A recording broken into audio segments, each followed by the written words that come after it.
Dyer wave 3. Our anthropology is not derived by human psychology or, empirical data from MIT or something like this. It's derived from the revealed aspect of what we see in Christology. And so there's no real way to diagnose man's problem and to understand man and man's anthropology, as I said, without the right theology.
Logos is the icon of the Father, and man is the icon of God.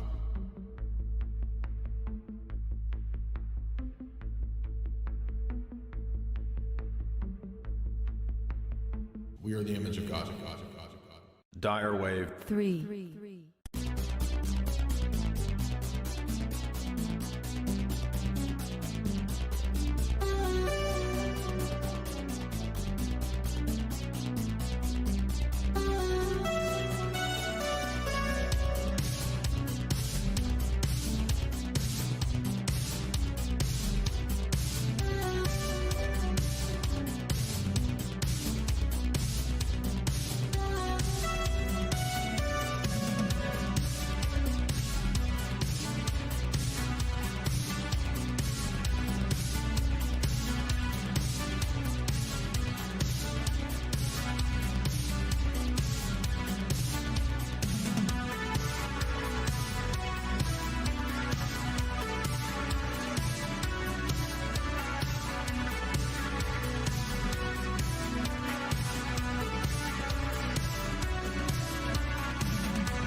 Dyer wave 3.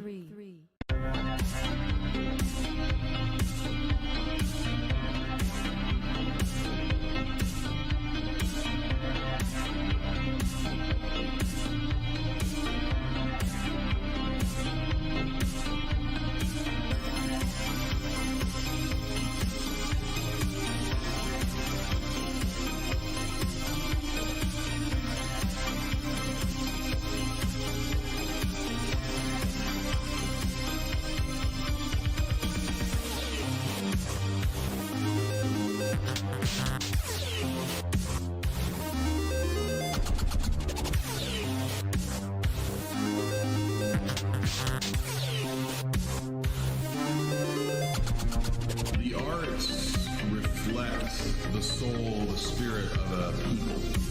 Architecture reflects the soul, the spirit of a people. And so therefore you can see the degeneracy, you can see the degradation, and the loss of aesthetics, the loss of the idea of there being harmony, order, symmetry in aesthetics is connected with the loss of a coherent worldview and philosophy.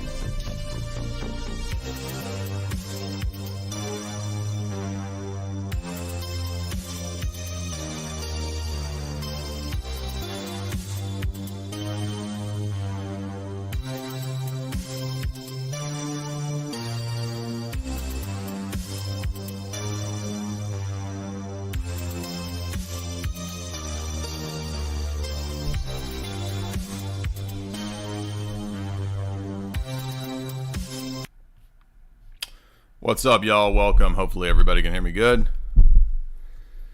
We had an excellent weekend, an excellent series of events. I meant to pull that up and I forgot. How y'all doing?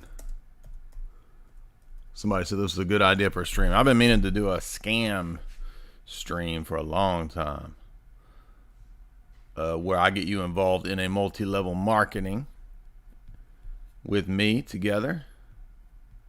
See you at the top. Multi-tier marketing system where we all, I'm just joking. It's not so if you remember, there's a video I made about how to become a Bitcoin zillionaire.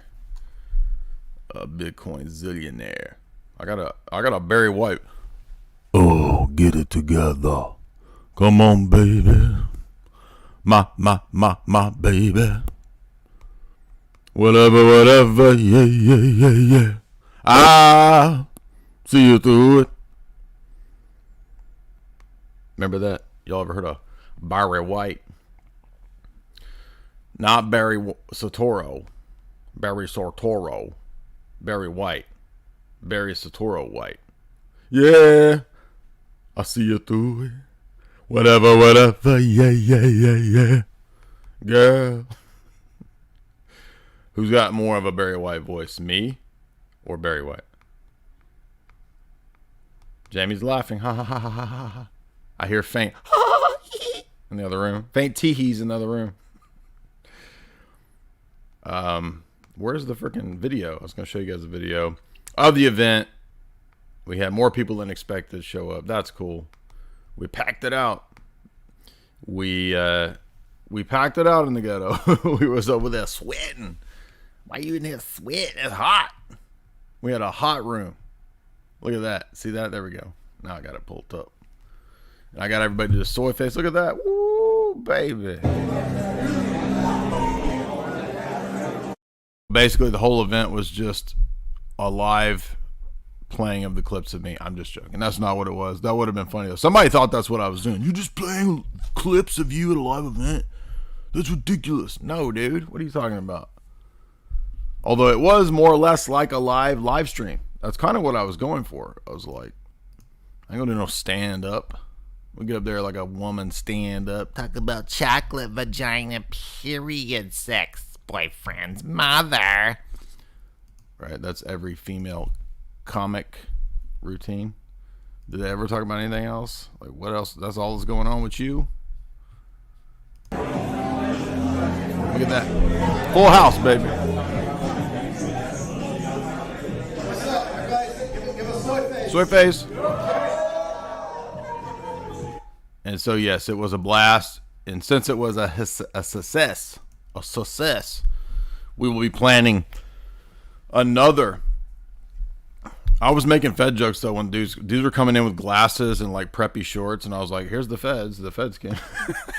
I think it made that dude mad. I looked over at him because I was in the middle of my comedy. And he walked in the door, and his buddy that looked just alike, wearing shades inside with their Fed outfits. I was like, here come the Feds. FBI's here. What's up, Feds? And he didn't smile, so I think I pissed him off. I might have run him off. I don't know. So instead of 120, we had 119 happy guests. And we got everybody to do the soy face. That's what that was. It was not all soy boys. In fact, it was about 7 or 8 good-looking women there. So that's pretty high. That's pretty high numbers of good-looking women for a Chad Nerd event, I think. I don't know. What do you guys think? Yes, that is the Theranos chick. We're going to be talking about her. Now, before we get to the scams, to the topic of today's streams, this was not a stream geared towards what I think are the top 10 scams and the number one, the greatest scam. This is just the top 10 scams of all time that are the real scams that nobody else who talks about scams knows about. So this is kind of its own little burgeoning sphere of the internet. They're really popular on TikTok now, where the youths are calling out the scams. And they talk about landlords. They talk about college. Okay, so they have some great points. They're right. A lot of these things are scams. Right? But how come everybody can figure out scams? They know about the multi-level marketing bro. They know about the entrepreneur bro on the internet. They know about the crypto pumper scam people. They know about what else? Right? These kinds of scams, but they can't make the next step to global geopolitical scams. They can't understand that it goes beyond the corrupt politicians. What about people above them? Well, if you can understand large-scale scams at the corporate level, and we see many of those, many rug pulls, pump and dumps, rug pull, pump and dump, a rug pull, a pump and dump. Uh-oh. Is that a new song? I don't know. I don't think so. I don't like it. We know about those, but what about the next level above that? What about the economy itself? What if the economy is a scam? What if economics is a scam? Right? Right? So we're going to get into how the world itself is run on the basis of high-level scams. This is a integral part, piece, puzzle, chunk, section of understanding how the world really works, which is a lot of what we teach. A lot of the geopolitical stuff, a lot of the elite lectures. What are they really about? Understanding how the world really works, and not according to the mainstream normie take of how the world supposedly works. Before we get to the scams, so yes, let's talk about the new book. Not the new book, the new book. And that is the infamous Red Book. So everybody knows that Carl Jung has a red book. Well, Young Boomer has a red book. The infamous Red Book. The 667-page Red Book. What is this thing? Well, so if you guys remember, about 6 months ago, somebody collated, supposedly, I don't even know if it's all of the ones I wrote, so I'm not actually sure. But it's at least most of the theological and philosophical articles, and put them into a book. So it's all of the essence energy stuff, all the divine simplicity stuff, the Thomism, all the critiques of Protestantism, Calvinism, on and on and on and on, from the website over the years. And it ended up being a 667-page book. So I was kind of pissed about this because I didn't give anybody permission to do this. They did it without, I don't know who did it. And at the time, I got mad about it, and I wrote up a copyright strike thing, right? Like he had to fill out the forms. He had to talk about, prove it was you and all this stuff to get it off of where it was. And so that worked. And then lo and behold, it just goes right back up. And so at the speaking event, people are coming up, getting me to sign books that I wrote that I didn't even know I had. I'm like, what? That ain't my book. I was like, oh, that's that infamous red book. By the way, if you know that Carl Jung has a red book, his book is garbage, by the way. It's a bunch of nonsense. It's a bunch of crayon third grader level art of his Boomer Spirit Guide, right? So Carl Jung had a Boomer Spirit Guide, if you didn't know. I'm not joking. It met him in his dreams and taught him all the alchemical mysteries, and then it's a cartoon level drawing of a bunch of gibberish in a giant book known as the Red Book that sells for like $400 or something stupid. When I worked at the bookstore many years ago, we had a copy of it, and of course nobody ever bought that. Nobody's going to pay $300 or $400 for this goofy Carl Jung book sitting in the back. So, but I thought it was funny because now I got my own infamous red book, and it's not that bad. It's so ideally what I wanted when I was ready to release all of these was revised, updated, properly sourced, better articles. Some of these are book worthy. Many of these are not. And that's why I didn't really want this in a book. But if I can't stop it and they're just going to keep putting it up, then I might as well just sell it. So it's a joke, Truth Seeker. I know that boomers are not at Carl Jung's time frame. I know that. It's a joke.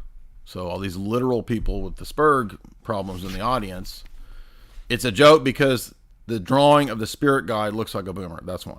That's all it means. I'm not stupid, dude. I know who a boomer is. So I suppose these people try to correct jokes. I fact-checked your joke. That is false. That's what the people do in the normie sphere. Like the Snopes people will fact-check memes and fact-check jokes. Mental illness out there. So, like, for example, in this book, the first little section is a helpful blog post I wrote like 10 years ago or more about defining the various theological terms that we use in Orthodox theology. And it's okay, but I would have said things a lot better now because I know things in a much more precise technical way. So in other words, even though this book does have some of the essays that I wrote in the last 4 years, in fact, it has a lot of them, maybe all of them. I'm not even sure if it has all of them.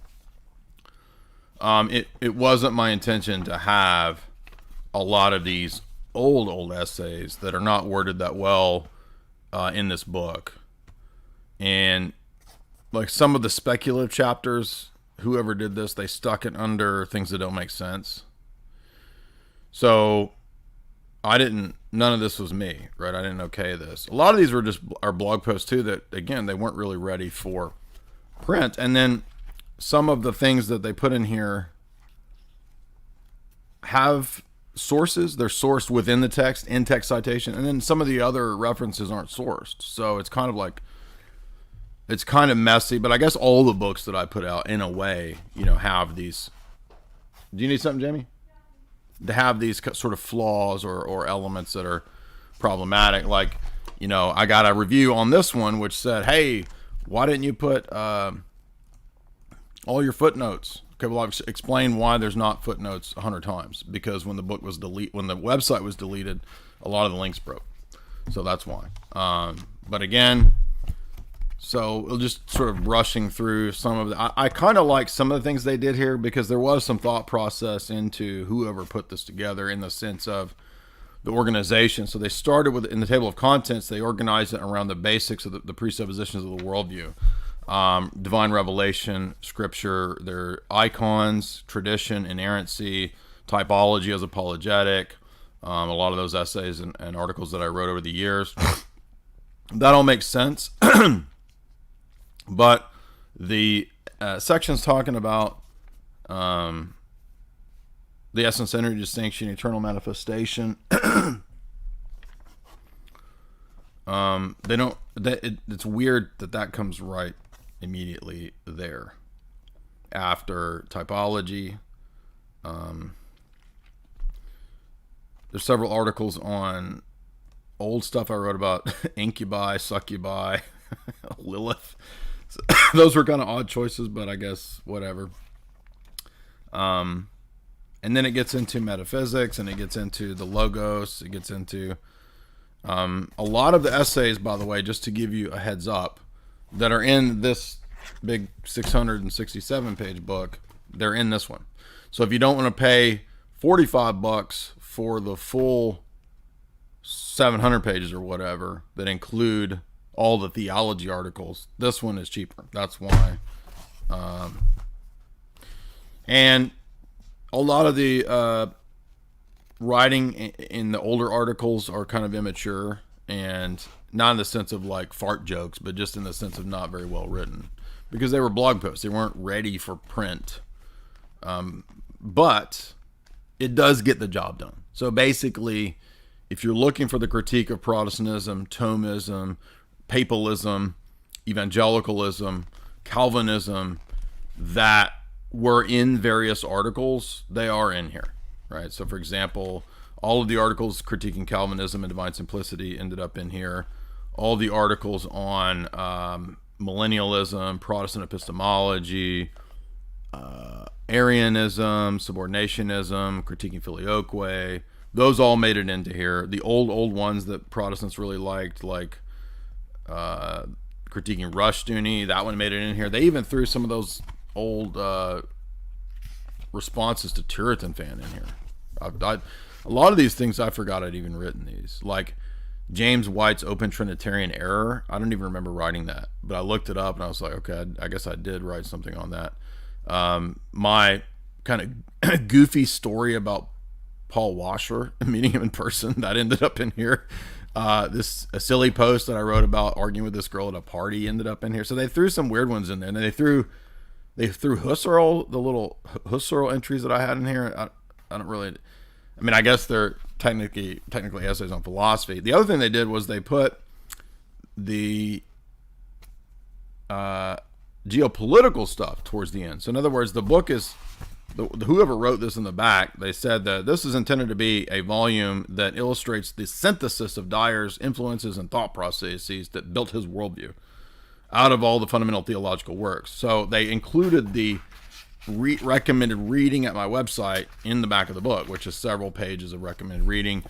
I would not have some of these books I've already removed, so I don't know when they compiled this list, which, by the way, is a big mess. I need to update that list and remove some things and add some things. So I don't necessarily, and so in other words, it includes philosophical recommendations, theology, and like the Global Elite series. So that's included in the back as well. So, I mean, there's some sensible things that they did with this. And then there's some weird things that, I didn't even realize they had a response to the Keith Matheson book. They included that. I guess that's good. But see, some of these things that they put in here, I didn't want in print because I probably would have rewritten certain areas. I mean, there might even be an article in here that goes back to when I was still a trad Catholic. I don't even know. One thing I'm glad they put in here was a philosophical essay that I did not include in this book, and it's the one on the influence of nominalism in economics. So they did put that one in here, which was a pretty good essay. They included a couple weird ones I wouldn't have included about Tesla. They put one in there about critiquing scientism that didn't make it into this book. There's a couple other ones I don't even remember what they're about. They put a couple articles in here that I was going to put in the Transcendental Argument book whenever I do that. So they put the Strawson presupposition article in here. They put a article in here about tag that I wrote a long time ago. And then it moves to the geopolitical stuff of anarchism,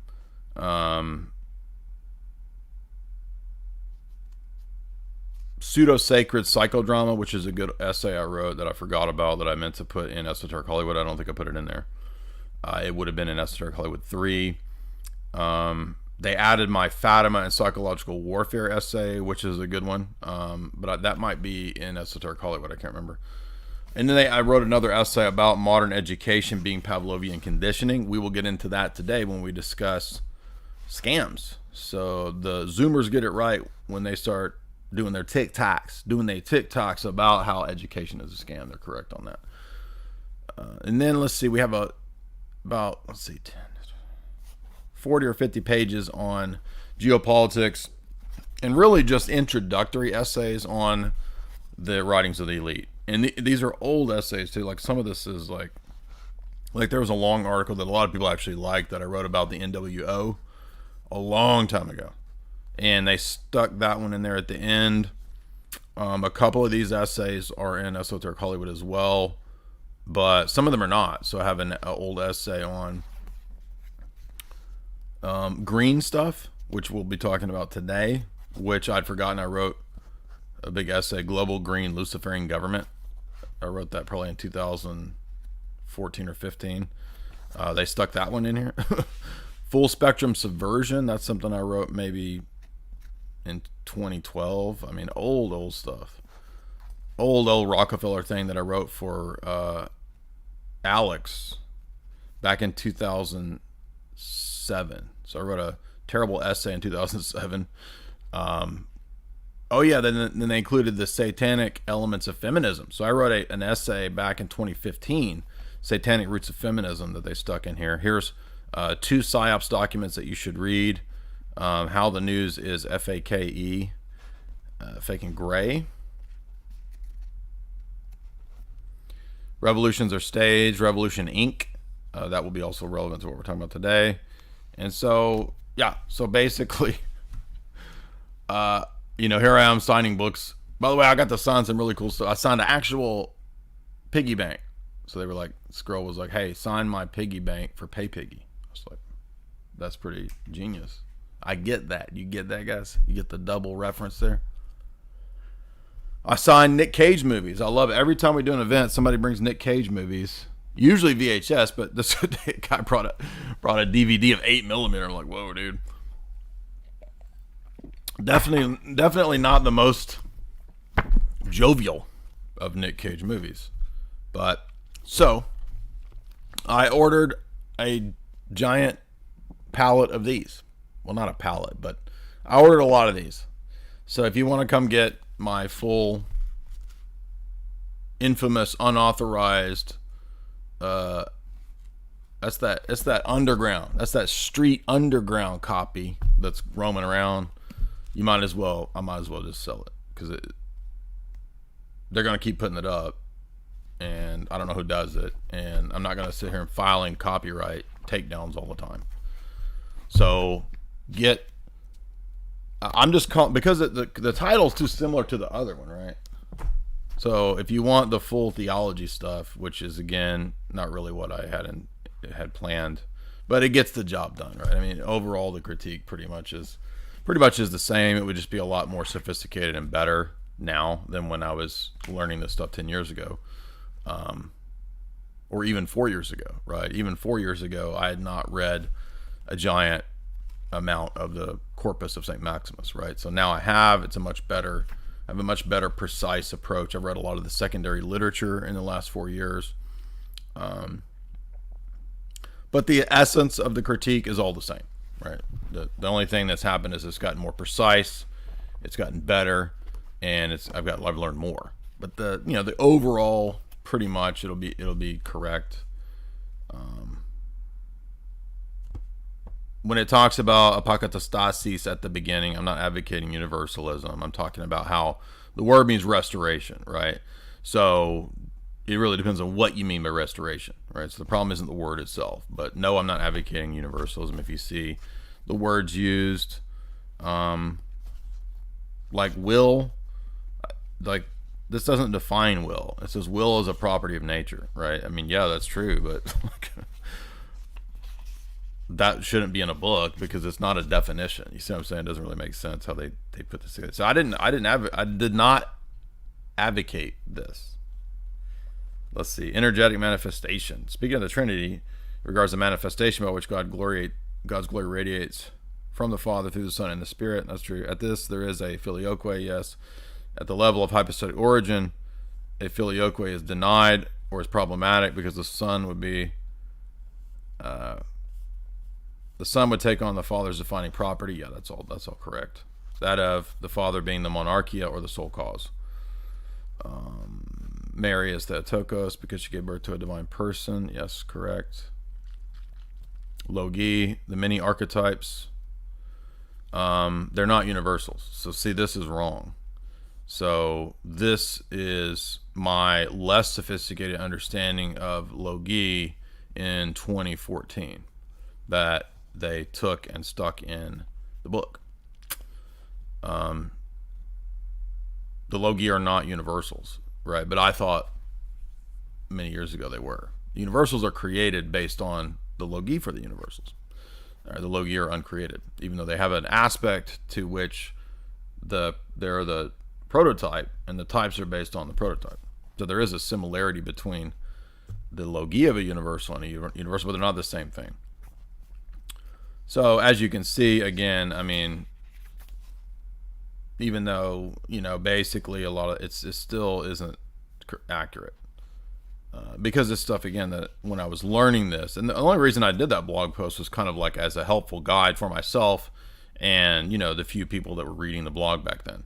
It wasn't intended to be a thing for everyone to look and see, here is the, official authoritative definition of Logi, of relations of opposition, of inhypostatize and monothelite, right? I mean, it's basically correct, but some of it's wrong and not worded right. But the book then goes into sacred tradition, which was an essay I wrote defending the idea of tradition and against sola scriptura, and that's good. Then we get into defense of icons, which is good.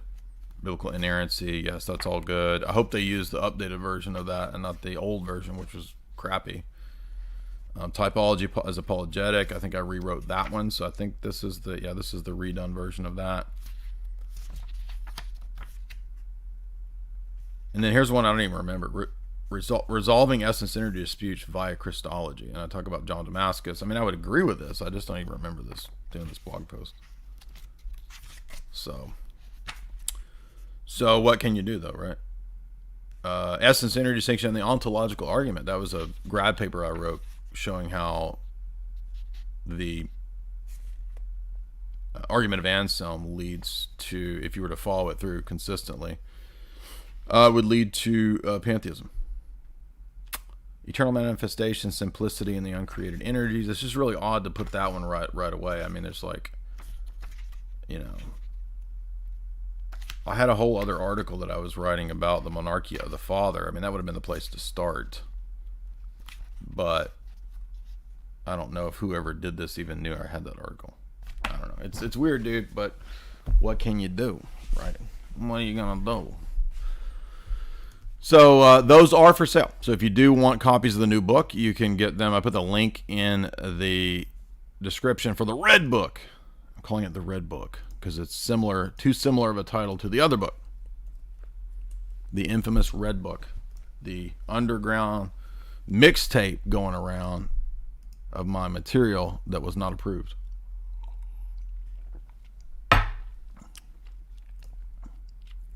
So there's the link for that. By the way, I don't know if they did any editing at all. Probably not. It's probably just straight copy and paste from the blog. But this one is edited and is better print, you can read it better. I mean, this one has really tiny print. It's like 667 pages of like tiny print, right? I mean, it's tiny stuff. So this one is a more accessible, basically just focuses on philosophy. However, as I reread my new book in preparation for the speaking event, I was really happy with the editing. They did really good. They made it a lot better. And I paid quite a bit for the editing there. And I didn't realize that even in this in these philosophical essays, that many of which I wrote 10 years ago, I had a lot of critiques of ADS. So there's quite a few divine simplicity monad critiques, quite a few arguments for essence energy distinction, even in the midst of all of these essays, not really dealing with that topic specifically. So I'd forgotten a lot of that. Quite a few presuppositional critiques, in fact. There was a whole chapter I forgot I wrote about how Habermas did an internal critique of Horkheimer and Adorno. So the Frankfurt School guys are critiquing themselves in that weird Ouroboros, Soyoboros, or Orosoyos, where the soy males are eating the other soy males. But what do you expect? That actually makes a lot of sense that they would do that, right? I mean, the whole thing with Frankfurt School and this stuff is critical theory, is critique the critique, and then you critique the critique of the critique, and then you blah, blah, blah, blah, blah. But it's funny because Habermas does basically an internal critique of Horkheimer and Adorno and points out that they're doing the very thing that they claim to not be doing, right? And we would say the same thing about Habermas. Oh, you're doing the same thing that you claim not to be doing, right? You have dogmas, you have presuppositions.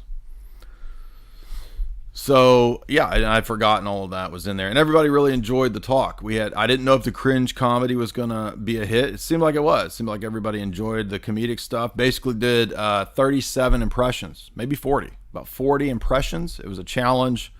We did it in a weird way. I was like, I don't know if this will go over. It's been a long time since I have done any live comedic performances, and they loved it. It went over great. So thank you guys so much for coming out. So many people came.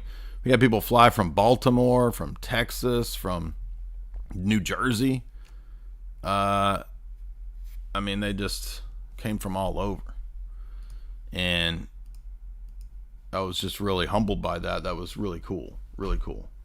By the way, yes, these are signed copies, right? For the illicit, underground, unapproved, the banned text, right?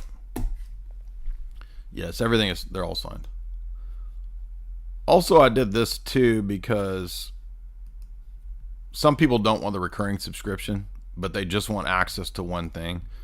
So I didn't even realize it was that many. There was 13 lectures for Genesis. And so if you just want the Genesis lectures, you can now purchase those. So there's a link for that in the shop. They're all downloads. The download link is always there. You never lose it as long as you have your receipt, your email receipt or whatever. So people always say, my internet cut out. I didn't get all the downloads. Okay, well, you can always go and get them. So there you go. You never lose access to those if you bought them. But yeah, so you can also get 13 lectures on Genesis. I'll have little lecture sections of specifics, right? So if you want the serial killer series, right, you can buy that whole set and you don't have to get the recurring subscription. Because what happens is people get recurring subscriptions, and then after about 3 months, and they see it on there, what is this $4.95? And then they call me and they're like, I didn't authorize you to keep charging me $4. And I'm like, it says on there recurring subscription, so you did authorize me to do it. Oh, I need my $4.95 back. Okay, you can have it back. So I almost always give the $4.95 back. And so if you don't want that, if recurring subscriptions bother you, and you hate the rest of what I do, right? Well, okay, you can just get that. You can just have the Genesis lectures. That's fine. I don't care, dude. Do it however you want. So there's pros and cons to however you do it. If you come on over to Rockfin, right? $10, you get access to everybody. You get Whitney Webb, you get Tristana, you get Tripoli, you get Richard Grove, right? You get everybody. But I don't have all of my content over there yet.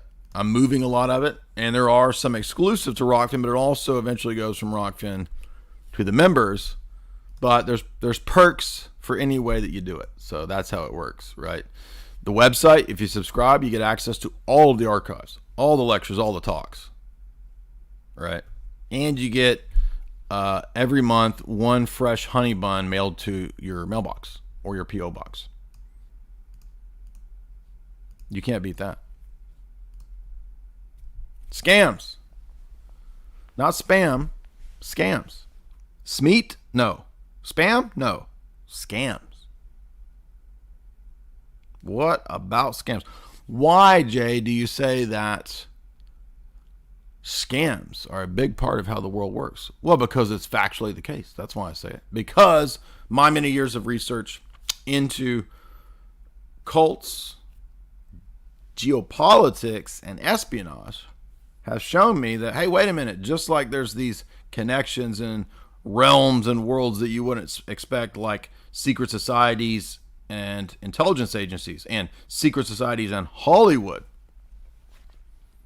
Guess what? There's connections between the world of scams, high-level con artistry, and the functioning of the world. Now, how did I come to that conclusion? Well, did I set out to study scams? No, not really. I never really thought about that. But I also didn't set out thinking or wanting to study organized crime syndicates, the mafia, and how that relates to the deep state and geopolitics. I never would have thought that was a connection, although I should have paid more attention to the movies because that's actually in a lot of movies, right? And so in the same way that we can study, for example, the history of espionage and intelligence work, we can see that a large portion, hey, what do you know, of that is deception. Of course it is, right? That's kind of like intelligence stuff 101 is betrayal, lying. Counterintelligence. We've done multiple lectures on counterintelligence, how certain movies give an insight into the functioning of counterintelligence, counterespionage. For example, we did two unexpected ones. You remember that? We did Easy A, and what's the one with Ryan Felipe and Sarah Michelle Gellar about the book where they have the dirt on everybody at their prep school or whatever. You know what I'm talking about? Y'all know what I'm talking about. My mind just went blank. But we did a whole stream on the principles there. And then I did a whole other separate stream on spies' investments, understanding the religious world's relationship to espionage. Interesting. Yes, and there's quite a bit on that. And so really what we've been doing is Cruel Intentions. Exactly. Thank you so much. Yeah, we did if you've not seen that live stream, guys, that's a really good one. I highly recommend, because we took a step away from our general sort of esoteric analysis of films, and we got into the psychological, the psyops elements within certain stories, principles in certain stories, of which Easy A and Cruel Intentions were excellent examples. So I'll give you guys that one if you're looking for something along these lines. And there's a whole other book that I delved really deeply into over on the shelf. I forgot to get it. Let me go grab it. This is a good one.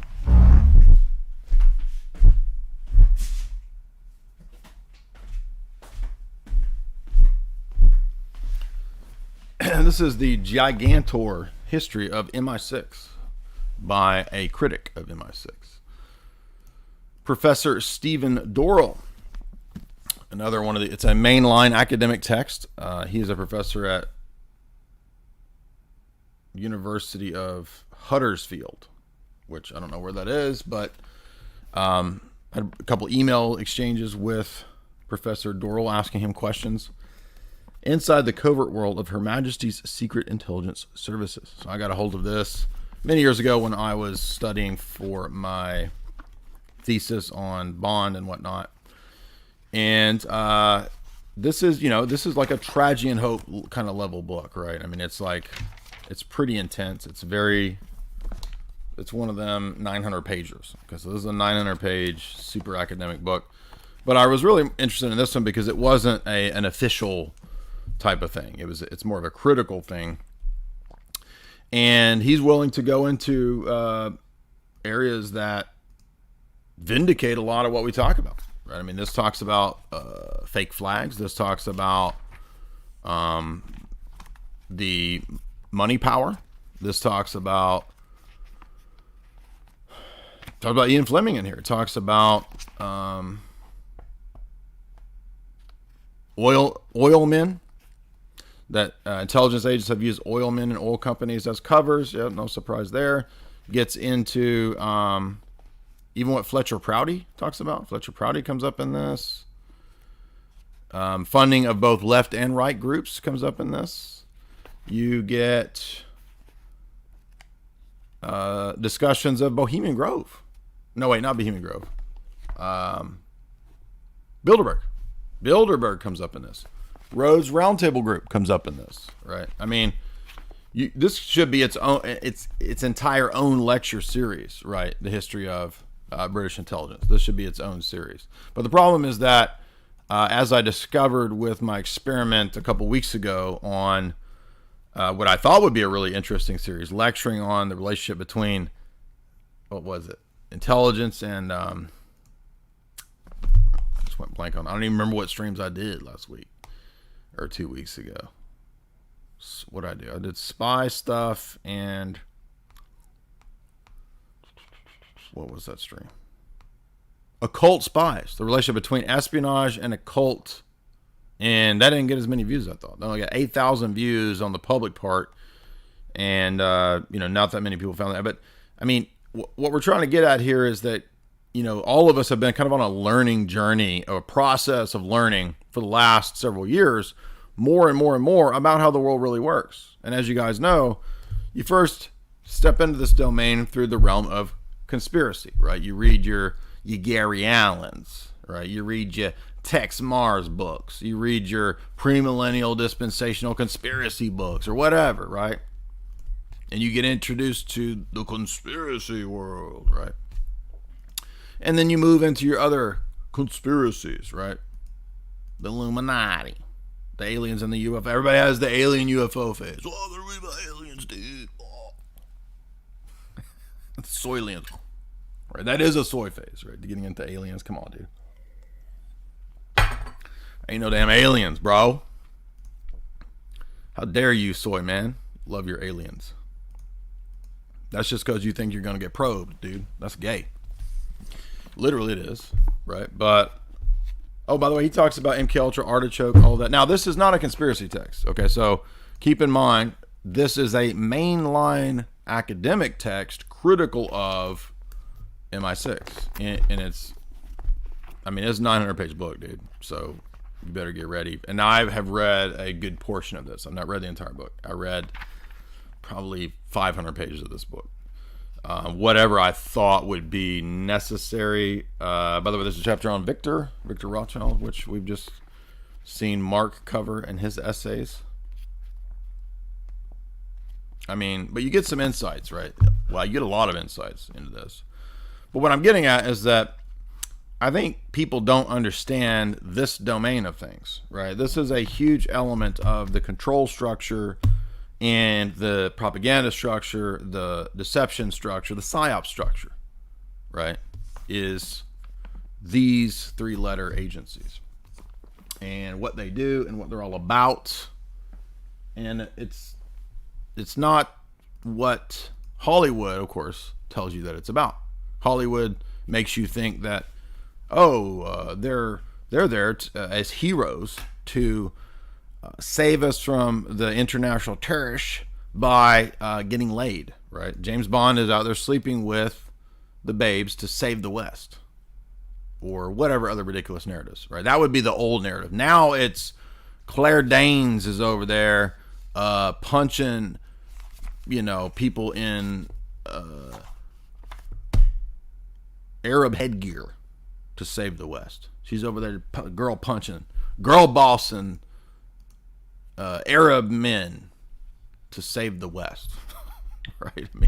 Whatever. I've never even watched that stupid show, right? But I can look at the cover and be like, oh, okay, so girl boss CIA woman saves the liberal West from evil Arab patriarch man, or whatever it's supposed to be. Literally, it's probably got to be every episode has to be that, right? What even is that stupid show? Homeland? Yeah, that's it. Right. That's the new narrative, right? The Playboy suave man stacking stats in terms of booty. That was the 60s, 70s era. That's what 50s, 60s, 70s. That's what you think a spy does, right? The spy's over there spitting game at the embassy ball, right? And he's over there spitting game.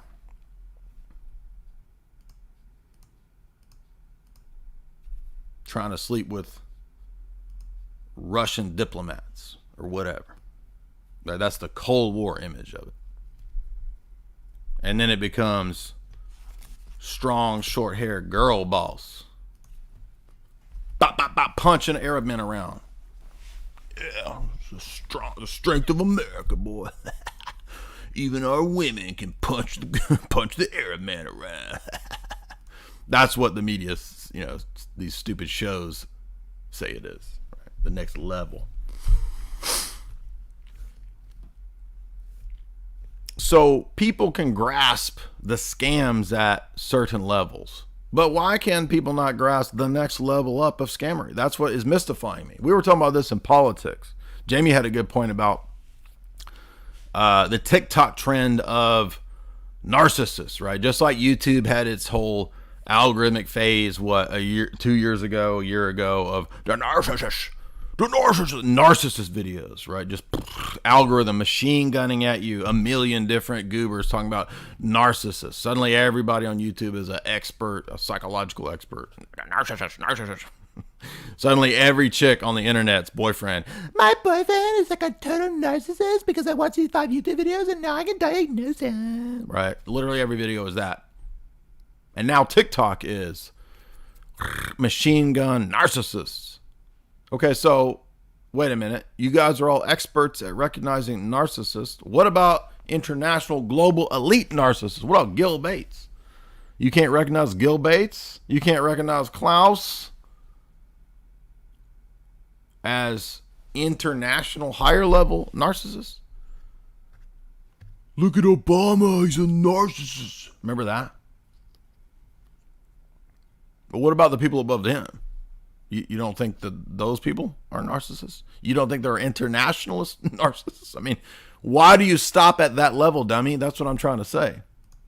That's what doesn't make any sense. And Jamie had a great point about the narcissists. Everybody on TikTok can figure out their ex-boyfriend was a narcissist. Okay, well, what about the Klaus Schwab? What about Tony Fauci? What about Tony Fauci? He's a good guy, right? So at that level, everybody's altruistic. That way, you want me to believe that? Oh, the scientists, they're all altruistic. They're not narcissists, because well, if you're a scientist, you're after the truth. You can't be a narcissist.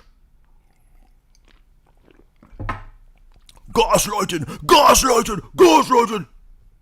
Right? That was the next phase after narcissist was gaslighting. Now everybody knows about gaslighting. Gaslighting me. Everything's gaslighting. You refute somebody in an argument. You're gaslighting me. I disagree with you. That's gaslighting. That's not what gaslighting is, dummy. It's not arguing with you. Remember the vegans? So then all the TikTok people got into doing videos about gaslighting. Okay, what about Big Brother gaslighting you? What about the international? Do you think the World Economic Forum gaslights you, dummy? Do you think they're narcissists? So you can figure out all of the narcissists and the dummies at the corporate level and the government level, but not at the supra-international level. Well, guess what? They're also narcissists, and they gaslight you. And they do it better than the people below them. And why is that? How is this? Because the world is run by elite con artists. That is today's theory and thesis.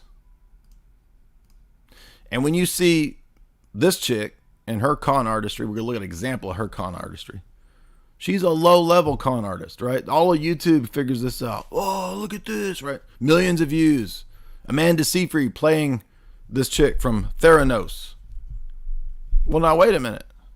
What about similar style operations that run just like her little goofy made-up plastic gadget that was going to diagnose you? Remember this? This is her whole scam. I wonder where else we might have seen such scammery. I don't know. I can't think of anything in recent history that might have echoed a very similar scam. What do you guys think? I don't know. I can't think of anything. Everybody knows about Mt. Gox if you're in crypto, or BitConnect. Whoa, big scams. And then we had the biggest scam ever in crypto. not but 2 months ago, Terra Luna, the biggest crypto crash scam, equal to Enron, 2-3 months ago, right? And I did a whole video that's on the Clips channel where I went into my theory on Terra Luna. But people in crypto have seen this kind of stuff for many years. We had Mt. Gox get hacked, and sorry, lose our fund, no more fund. Funds are no longer safer. Your funds are not safer. Funds are gone. You got rug pulled. Other cryptos, rug pulls. A lot of them are pretty obvious, right? Some of them not as obvious. But you can figure out the obvious ones in crypto, but you can't figure out the bigger level scams. If fiat money is a scam, then the entire global world order running on fiat money, the Bank for International Settlements, is also a scam. I mean, stop and think about this. Everybody that's into like Bitcoin, right? They have at least an awareness, or gold and whatnot, that the Federal Reserve and fiat money is a scam. Yes, good job. Way to figure that one out. That's good. That's true. But think of the implications of that, because if that's the case, then how come so many countries in the world have debt-based, fiat-based currency central banks? Well, if we have read the Tragedy and Hope and the works of Quigley, and you listen to my lectures, you know this. Get this? Because the Federal Reserve model of the U.S. is based on the Federal Reserve model of the Bank of England, and that's the Federal Reserve model for everybody in the world almost. The dollar as the world reserve currency, now based on a fiat money printing, money printer go scam. How is this run? Through the central bank of central banks, aka the Bank for International Settlements. We have a whole lecture on that from Quigley. Go watch the Tragedy and Hope lectures. So we begin to see that scams are a huge part of this. And not just scams, but think about warfare, right? Everybody knows, surely everybody with an IQ over 80 knows that warfare involves deception, right? Does everybody understand this? Is that controversial? Does anybody want to take issue with that? Actually, warfare does not involve deception and conspiracy. Oh, really? Come on, dude. Get out of here. So we all know wars exist, right? And you want a good inroad to your friends who are normies, because I always get this question, right? We have people at the event. What's a good way to talk to normies? What's a good way? Well, I mean, if your friends are all 80 IQ, there's nothing you're going to be able to say, bro. You got dumb friends. Get some better friends. That's my first recommendation. Throw them old friends out. Trash them, dude. Trash them. Get some new friends. I'm just joking. But if you don't want to throw them out and get some new friends, then try inroads that are obvious. For example, you don't believe in, quote, conspiracies. So let's say they believed in the story of Russiagate. Well, that was a conspiracy. So wait a minute. You don't believe in conspiracies, but you're saying that Russia colluded with Trump to get Trump elected. So you do believe in conspiracies, because that's a conspiracy theory about what happened. And by the way, everybody knows that was all baloney. As we said, right when it happened, it was all made up. I made videos, for multiple videos at the time, talking about how it was fake. Fake and great. It was obvious, vindicated. And by the way, I'm vindicated on pretty much everything we talk about. You would have to search to find things that I'm not vindicated on, and you might get a couple of those, as opposed to the things and the theories that we have been vindicated on, which are about 90 to 95%, right? Over the years of talking about these materials publicly, which is why we were vindicated on the cannibalism. Absolutely, right? Me and Jamie, 2015, 7 years ago. 7 years ago, we did that interview talking about how cannibalism would be promoted because the elite want all forms of degeneracy promoted. And at the time, people said that was crazy. I did my own video in 2017, 5 years ago, talking about how cannibalism would be promoted. And there were people saying I was nuts. Look at this tinfoil hat retard. And now what do we see? Not just Vice magazine. So in 2015, 16, 17, it was like obscure things like Vice. Dude, what if we had cannibalism? It'd be so sick. If we could just like eat people when they die or whatever, that'd be sick, dude. Then we wouldn't have poverty and we wouldn't have, like people starving or whatever because you just eat each other. And just literally that level of stupidity. That's what the Vice articles are talking about. There's a time and a place, right? Now it's New York Times. Okay.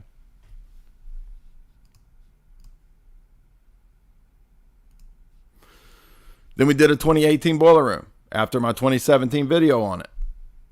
Because we were talking about how the pop culture, the videos, que de pura, right? Bon appetit. They were promoting the idea of cannibalism. TV shows, movies coming out promoting it.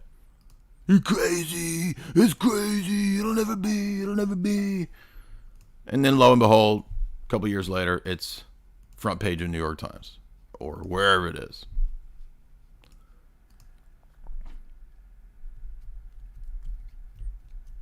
"2018 Boiler Room," we predicted it, we talked about it.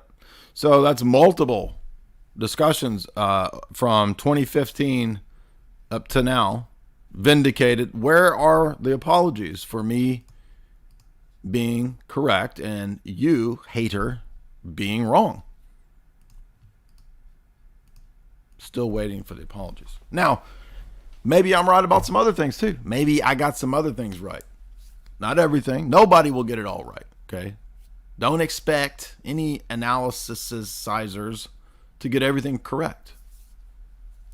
Even the best analysis, the best analyzers are going to make mistakes because we're all limited in our access and in our time. Nobody has time to read everything. Nobody has time to sit back and read all the books, to watch all the videos, to analyze every event. Nobody has time to do that, right? Ain't nobody got time for that. Ain't nobody got time. Ain't nobody got time. Ain't nobody got time for that. But we can get as close as we can to accurate predictions, accurate analysis, accurate exposition as we can. And by the way, when it comes to theory, not system, not presupposition or paradigm, but theory about various events. As you guys know, we've talked many times about different types of analysis. When we're doing a philosophical analysis as it relates to transcendental categories, presuppositions, that's different than the type of analysis that we would do about theory of an event, because it's a much more limited, less certain than the presuppositions and the hard logic itself. That's more certain. Presuppositional categories, more certain than theories based on empirical evidence of this or that event. The Big Nine event. Multiple theories. Well, we know the mainstream event story is not true. Okay. So what's the real story of the Big Nine event? Takes a lot of time and research to get into a workable, sensible overall theory. I think I have one. We did a whole Rockfin stream 6 months ago on that. You can go watch that. I think we did about a 2-hour Big Nine event stream on Rockfin. Obviously, you can't talk about it over here. But so this is an example of a situation where I'm going to be limited in the facts and the analysis that I have access to. I've got a limited number of books over there from various analysts. So what I'm going to do is piece together a picture of what I think probably went down and who was responsible of the Big Nine on the basis of the available evidence that I have. And so that will give me a theory. Doesn't give me a absolute proof. So the first thing that people who get into this kind of stuff will or who are skeptics will say is, You don't have all the facts. nobody has all the facts, dummy. What are you talking about? As if, for example, a detective, right, theorizing about a murder in his local town. Do you think the detective has all the facts? Of course not. That's why he does detective work. He has a theory.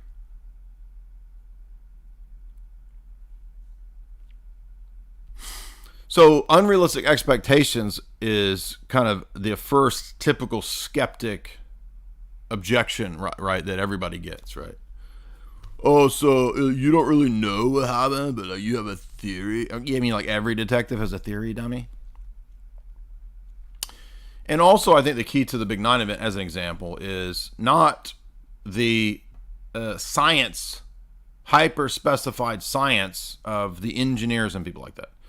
Nothing against architects and engineers or the people who do that stuff. That's an important element. However, you really can't understand the Big Nine event without a geopolitical paradigm where you think that that's even something possible. So, for example, a lot of times when you're discussing these kinds of things with skeptics or normies, their response is based on governing assumptions that they have that these kinds of things aren't even possible, you see. Well, maybe first we would want to discuss with these kinds of people things that illustrate that there's precedent for these kinds of events. No, fake flags are possible. They do happen. They're real. Northwoods is a real declassified document. Very similar to the pattern of the events of the Big Nine. Maybe Northwoods is a key element in this. And so if you're talking to people who don't even know what that is, you're not going to get very far because it's not even within their vantage point, their perspective of the possible.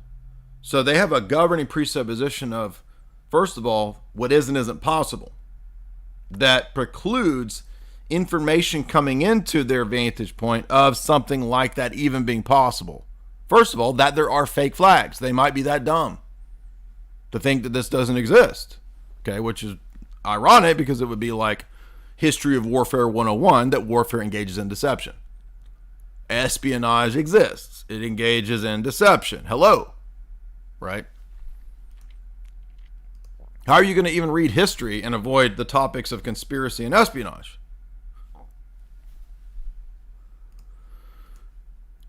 Likewise, if we want to understand how the world really works, we're not going to understand it only on the basis of conspiracy, espionage, crime, all of which are very important, absolutely necessary to understanding the world. We're going to also have to look at the art of the con artist, the huckster, the shyster, the mountebank, the snake oil salesman. Yes, of course, Richard Dawkins did make an appearance at the live event. Dyer channeled the spirit of Richard Dawkins, and of course, he did come and hiss at the people and scare them into giving money. Buy my new book. It's called Meme Genetics of the First Millennium. Yes, Richard Dawkins made an appearance. I don't know why. That was a random, because I had fun at the event doing Richard Dawkins when I channeled him. I forgot to wear my guru headgear. I actually had guru headgear that I was going to bring when I did the impressions, because I channeled, right? Because if I'm a KGB sorcerer, bro, I got to be doing some channeling. And how can you channel if you don't have your mystical headgear? And then I forgot to put my headgear on. But it's okay because I still channeled everyone to the satisfaction of the audience. So as long as the audience is satisfied, that's good enough. And we ended up channeling about 40 people at the event. So, by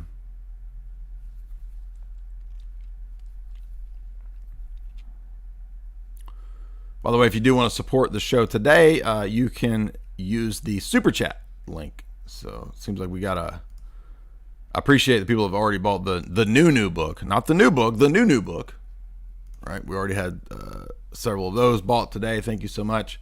But if you do want to ask me a question, you can use Super Chats. Are the alerts on? Get that alert box. Yes, okay. And we will, of course, get to those here in a moment. I want to remind you guys too, that the show sponsor is Chalk.com. Chalk.com does offer the best supplements out there. They are an awesome Bayes Red Pill company. They purify their products beyond what is considered organic. They're some of the premier adaptogens that you can get, probably the best out there. I mean, I haven't tried them all, so I can't make a universal truth claim statement about that, but I can say with reasonable certitude based on theory and prior praxis that Chalk.com is the best supplement company out there. And we had a lot of people at the event. We did a whole Q&A, and then we did a kind kind of a joke, sort of prize game show session where everybody won chalk. Not everybody, but most people. We had if you got a quiz questions right, you won a free bottle of chalk. Those chalk bottles are about 15. It's like a $15 to $20, maybe $30 value. I think they sell for 30, but I think the sample sizes, they might have less in there. I'm not sure, but like my bottle has 30 capsules. So you got your Tomcat Elite right there. That will boost your testosterone. 30 samples. Now people say, well, you sell supplements. Are you a snake oil supplement? No, these are real supplements. This is a real thing. Okay. You get a huge discount. And by the way, everybody sells supplements. So if it's a scam to sell supplements, which actually work, then your grocery store is a scam because they sell supplements. Then everywhere that you go and shop is a scam, like Amazon or Walmart, because they sell supplements. So is everywhere a scam? Are you picketing and are you calling out Kroger for selling supplements? And by the way, theirs are garbage. And so, no, there's nothing wrong with selling supplements. I've been taking supplements for years, 7, 8 years. And I find them to be beneficial. So why not have as our show sponsor one of the best supplement companies out there, Chalk.com. Head on over to Chalk.com to get that Tomcat Elite to boost your testosterone, to get the daily, to get the Action 2.0.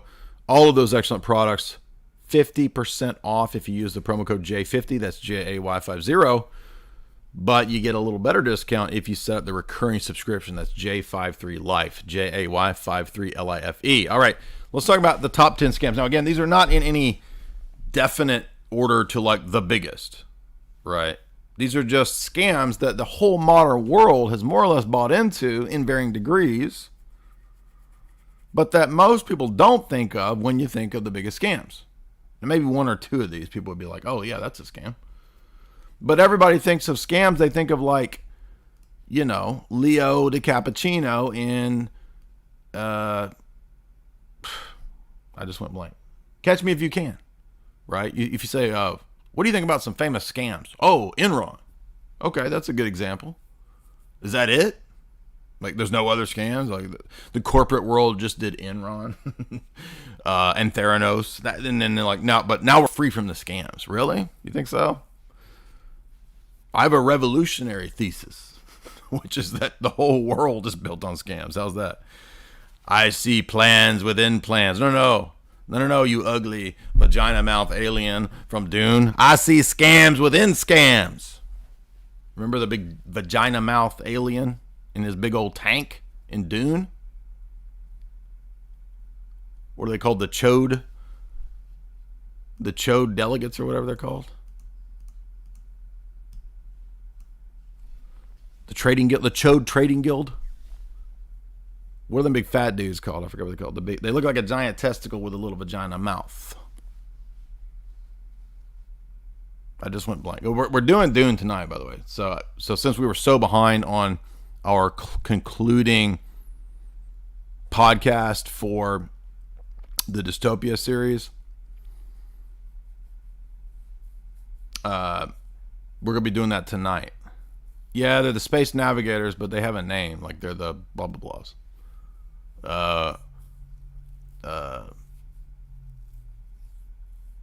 They're the testicle pussies. The ball pussies. I don't know what they're called. What are they called?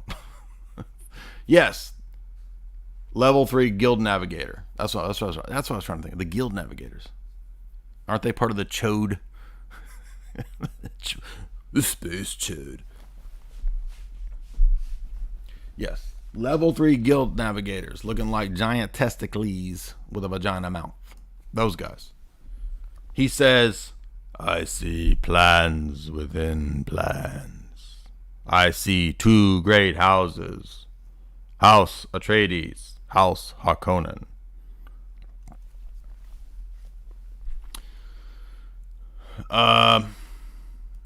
Paul Atreides.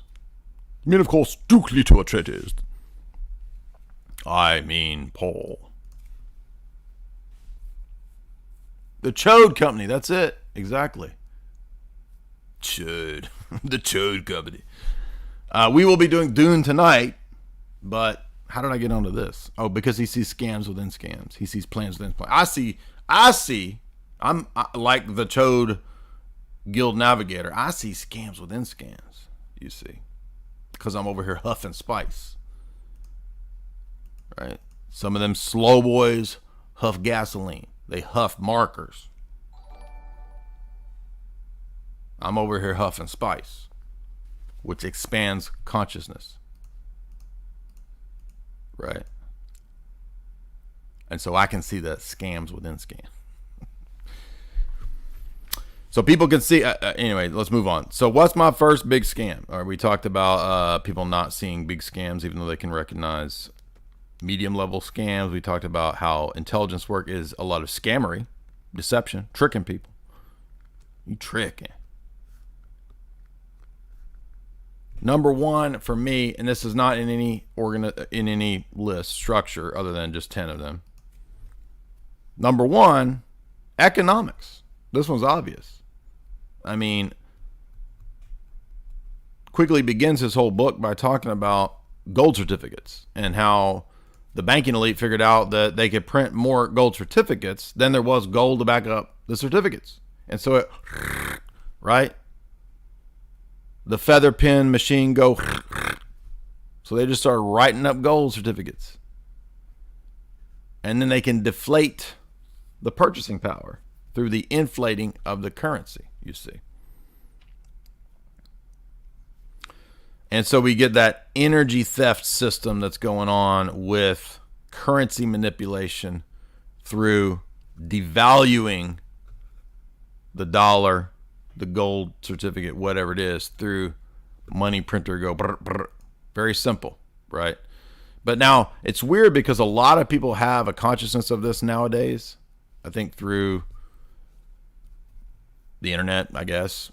But if you guys remember back when in 2003, 4, 5, right when Ron Paul was starting to get popular, 2006, 7, like if you knew about fiat money and all that in 2003, 4, 5, nobody knew about that. And if you talked about it, you would just get shouted down as a loon. And I had a guy in the year 2000 give me a book on fiat currency and gold. It's called Gold and Money by S.L. Mooney or something like that. Mooney is his name, and it's like Gold and Money is the... But I learned about this through the Bonson, Rushdoony, Gary North circles, right?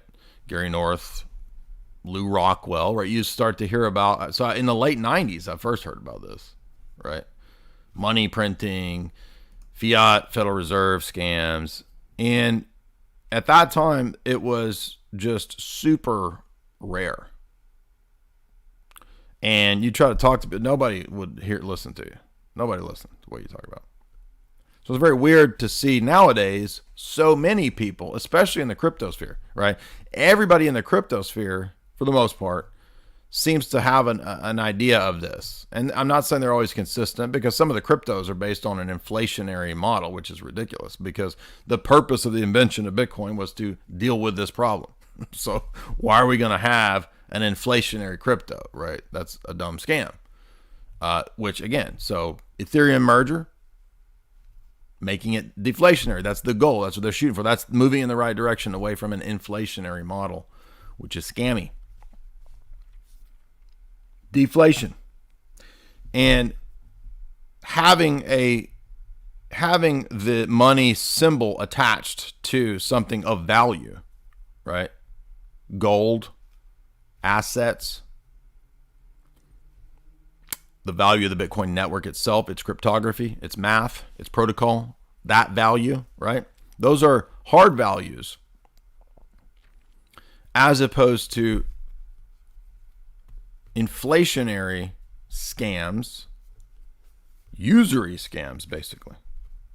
Fiat money makes my top one. And then attached to fiat money is a whole host of other orbiting satellite scams that feed off of that central big old scam. And if you want my theory on, we're not talking about like spiritual stuff primarily today, like the demonic. Yeah, you could throw in the demonic and all that, sure. But today we're just talking about earthly sphere scams in terms of how the world runs. Taxation, you find out as you own your own business, is really scammy. What? This is crazy. And attached to, for example, taxation would be things like lotto. Well, if you went to my live event, Danny, you would have seen Jeff Goldblum live, because Jeff Goldblum made an appearance. I channeled Jeff Goldblum on stage, and he did appear, and he did talk about chaos math in the live event. So if you guys go to my next live event, which will be in Florida, Jeff Goldblum will probably make an appearance. Economics, the boom bust cycle, which we've covered many times, is a scam.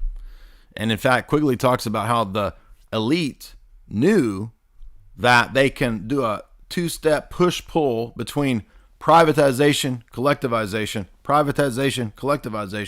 by various decades as another higher level scam of the scam. So it's not just having a fiat currency that rips off money. It's that the fiat currency can be manipulated not just in the immediate, but over time to steal entire generations of wealth. Do you see that? Whoa. You see. So you push for a FDR public works project. Oh, yes, it's going to solve the excesses of the depression and the stock market collapse, blah, blah, blah, right? No. What happens? Public works projects, who pays for that? Do you think it just got made up and FDR was over there rolling around in his little chair, rolling over, just writing off the debts? Well, I'm the president. I can write off the debt. We will make the debt to ourselves and then we'll write it off. No, it doesn't work like that. Quigley says all of the public works projects during the FDR salvation collectivization period went to the banking elite. So it just put more debt to the banking elite. So the remedies kick the can down the road to put the future generations into more debt. Debt compounding debt. Thus, then leading to our giant derivatives bubble, the giant derivatives debt-based world order, which will probably one day totally pop. I don't know how or when or what's going to happen. I have any idea, but as Ron Paul and all the gold bugs have said, well, I think we're headed for danger here. Well, we got to out to the Fed. Yeah, sure. And it's going to collapse, but I don't know when. I mean, it's just really a question of how long can they kick it down the road? That's the question here. And for example, all of the COOF stimulus, well, we're all feeling that right now, aren't we? With the economic wizardry of the Biden administration, right? The genius of the Keynesian socialist, capitalist, third way. And here's the thing about today. This is the main point that we got to get across, because so many people, especially the normies, these poor, dumb, docile normies. I mean, they think that the main reason that things are a problem, that stuff's not working, my economy, my jobs, the border, blah, blah, blah, blah, blah, blah. Right? They think the main reason these things don't work is incompetence. I mean, who is still buying into this? This is so dumb. This is such a low IQ, naive view of the world, that the problems of the world and the problems in our country are due to incompetence. Now, there is a layer. There's a protective layer, a protective force field shield that the elite have of incompetence, and the layer of the incompetent politician. Okay, this is a protective outer force field shield that hides the center nougaty middle, the caramel nougat center, protected by a solid chocolate shield of idiocy and incompetence. And most people think that the people at the top are idiots. Well, who do you think is at the top? Biden? Come on, man. Come on, man. You think Joe's at the top? Really? You think your local senators are at the top? I'm gonna write a strongly worded letter to my local congressman. Do you think he runs things? Let's think about it. Local congressman, senator, right? Setting aside the insider deals they get, what do they make, right? I don't even know. I mean, I know it's not that much, but let's look up what internets tells us is the average. I'm gonna illustrate a scammy thing for y'all. So let's learn the ways of the world. I feel like I'm Rodney Dangerfield in Back to School, right? And remember, his son goes to college and he's learning economics. He's learning the official economics. And Rodney Dangerfield goes with him to school, and he's sitting in the back of the economics class with this snooty, stodgy British economics professor. And he's talking about the theories of Keynes and the theories of blah, blah, blah, blah, blah.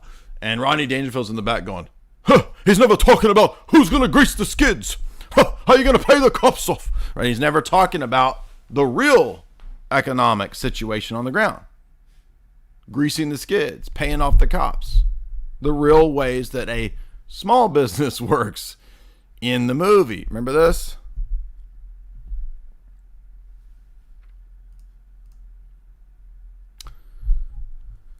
And what a great analogy for this, what we're talking about today.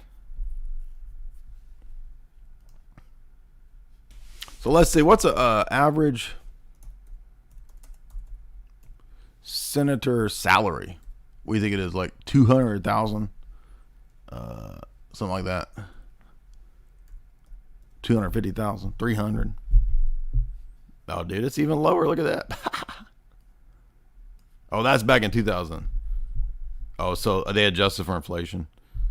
So in 2022, $174,000. That's all a senator makes. That's weak, dude. I mean, but we all know, by the way, that that's not counting their insider deals, right? Because they come out millionaires because all that office does is give them access to the insider trading, right? Everybody knows this. Which, by the way, that's a scam, isn't it? Exactly.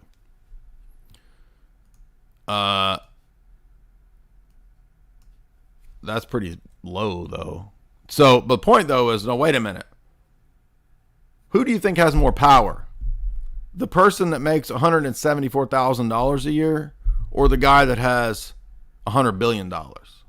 I wonder, who do you think has more influence, sway, and power? Moxie and mojo. I wonder.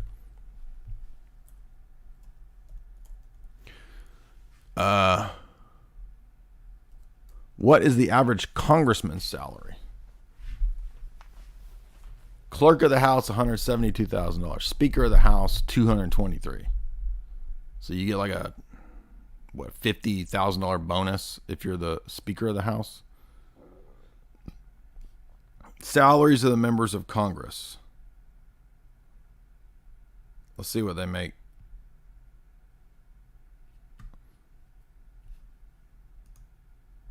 About the same. So your senators, your congressmen, your local officials. I mean, they're basically making like good lawyer salaries. Aren't they all just a bunch of lawyers? Isn't that who wins? Lawyers. Now, unless if you're Maxine Waters, if you're Nancy Pelosi, you're going to be making, $500 million on a bunch of insider stuff. Okay. But not everybody gets that much. But anyway, the point is, who has more power and influence? David Rockefeller or Senator Joe Schmo, who makes $170,000 a year? Normies think that the senators really have the power and run the land. It's like, I'm sorry for you, dude. I'm sorry that you think that that's who really runs shit. I mean, the dude with like $50 billion can like literally have someone assassinated, fly to his James Bond island, and never be prosecuted. But you think the senator is the one calling the shots? Come on, dude. So I think economics, that's my overall analysis of economics itself, is a scam. At least economics in the modern world, Keynesianism, fiat money, debt-based currency, right? Inflationary principles, all of which obvious scams. That's number one. Number two, revolution. Revolutionary thought, socialism, activism, to a degree libertarianism. It's not as bad as the other ones, but still problematic, right? In the sense of anarcho-capitalist dialectic with socialist, communist Marxism. The revolution, revolutionary thought, going back to the Enlightenment and the French Revolution. This one I chose because the whole modern world is the product of the series of revolutions in the last several centuries. And so it has given us what we have, especially all of the bad. And we are living today more and more in alignment with our revolutionary ethos from the time of the Enlightenment and the French Revolution. And so the American Revolution is the co-revolution with the French Revolution. French Revolution, Jacobins, radical, illuminist, communists. American Revolution is the other strand of that same revolutionary principle and lineage of the Girondins, the right-wing revolutionaries who want merchant, Adam Smith principles and Enlightenment principles for government. So not as extreme as the Jacobins, but still part of the same revolutionary ethos. The revolution against authority and tradition. The revolution towards Enlightenment liberalism. Now, there were tyrants, there is tyranny, there are bad sides to the Middle Ages. And the excesses, especially of Franco-Papalism, are part of the justification for the Enlightenment and Protestant revolutions. So not everything in the Enlightenment and the Protestant ethos is bad, but they are limitations based on limited pieces of the puzzle, limited pictures of what's going on. And so all of the modern world's revolutionary activism, social justice warriors, this comes out of a tree, a lineage, a tradition of the revolutionary tradition, or, as the famous scholar James Billington says, the revolutionary faith. Fire in the minds of men. Origins of the revolutionary faith. And in this book, he points out, as a fan of the revolution, that America is also an inheritor, a child of the revolution. But there's a problem with a revolutionary faith. When do you stop? When do you achieve? When is the revolution done? Oh, well, come to find out, it's never done. The revolution doesn't end. In fact, the final revolution is the anti-human revolution, according to the revolutionaries. They themselves write about it and say it. Aldous Huxley, the final revolution is the post-human world. Thus, the Gnostic element and ethos behind the revolution, and it doesn't matter whether you're Ayn Rand over here or you're Karl Marx over here, they're both products of a materialist, dialectical, revolutionary worldview, both based on the same materialist, hedonist presuppositions. Yes, Marxism as well. The only difference being that the anarcho-capitalist says the individual has the primacy. Its dialectical opposite and necessary connection opponent, its flip side, the Marxist says, no, the collective is superior to the individual. The individual has no existence but in the collective. The other one says the opposite. No, the collective has no existence, only the individual. Who can't figure out that this is an obvious manipulation? So the liberal conservative that goes all the way back to not modern America, but to the French Revolution, the Jacobins and the Girondins, that's where the left-right comes from. The Jacobins sat on the left side of the tennis court in the provisional government. The Girondins sat on the right side of the tennis court. Left and right, that's where it comes from. But they're all revolutionaries. So it's a false choice, a false dialectic that far back. So socialism, Marxism, revolutions, and today's revolutions, the revolution against human identity itself, against human essence and nature itself, is just an outworking of centuries of revolutions. What does Jacques Attali say in Brief History of the Future, the book that we lectured through? The transhumanists are today's spearhead of democratic revolution. The spearhead of revolution today is the post-human world, overcoming of humanity itself, according to Attali, one of the global elite, thus himself making the connection between the revolutionary ethos of the Enlightenment and the French Revolution all the way up to today as part of the revolutionary heritage and tradition.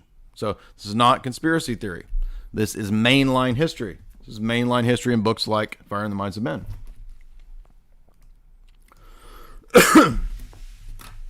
So in that respect, I think you could even just say that politics itself is a scam. It's not a scam in the sense that there's no reality to anything in the political world, or that everything in politics is fake, or that everything is unreal, or there's no, but it's like allowed to be at a certain level. According to Quigley, he says that America's elections, at least for 100 years, so he was writing in the 1960s, so he's saying from the time of 1860s to the 1960s, the American, at least presidential, the major elections have never really even mattered. Doesn't matter who's president.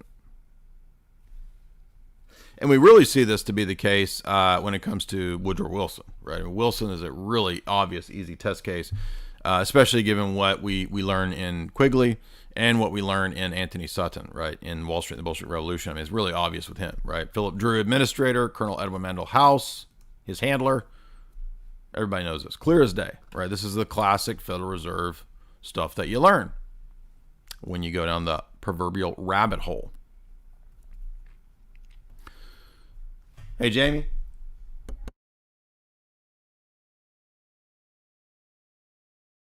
The battery's about to die. We're going to have to plug the computer in.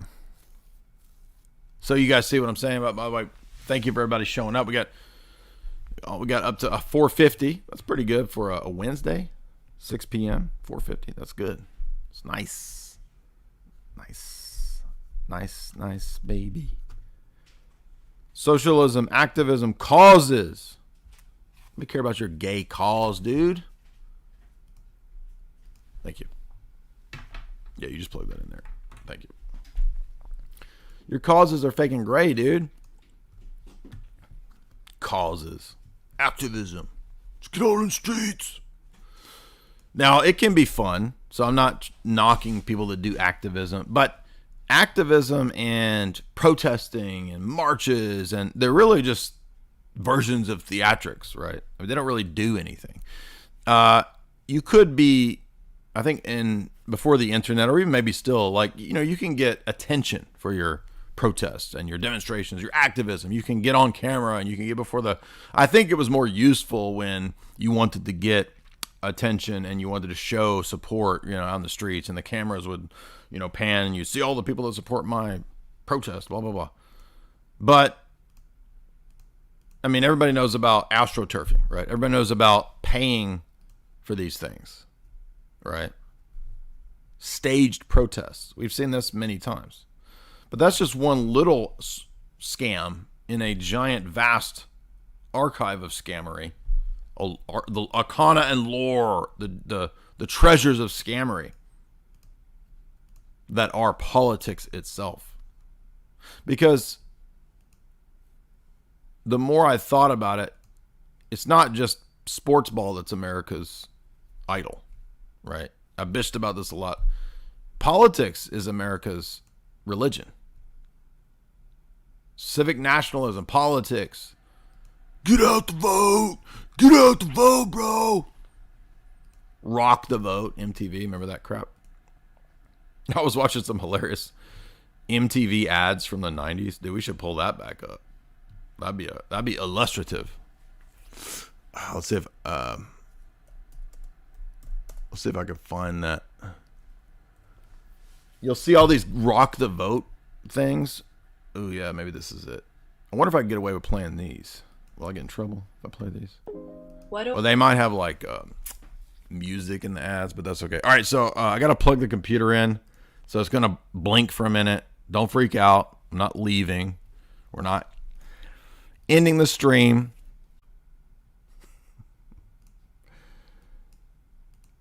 Ridiculous Cage. Ridiculous Cage. Calling out to Ridiculous Cage. Are you with me? Are you there? Oh, I think I have to switch to the other. Yes. I'm going to pick the other stream.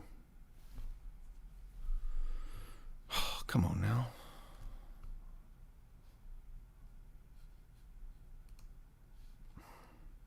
Stupid thing. I don't think they don't make these things expecting that people live stream. But it seems like that should be more and more popular. All right, here we go. I just need to get back to the control panel because it defaults to putting you into a separate stream. All right, so we're still here. We're back.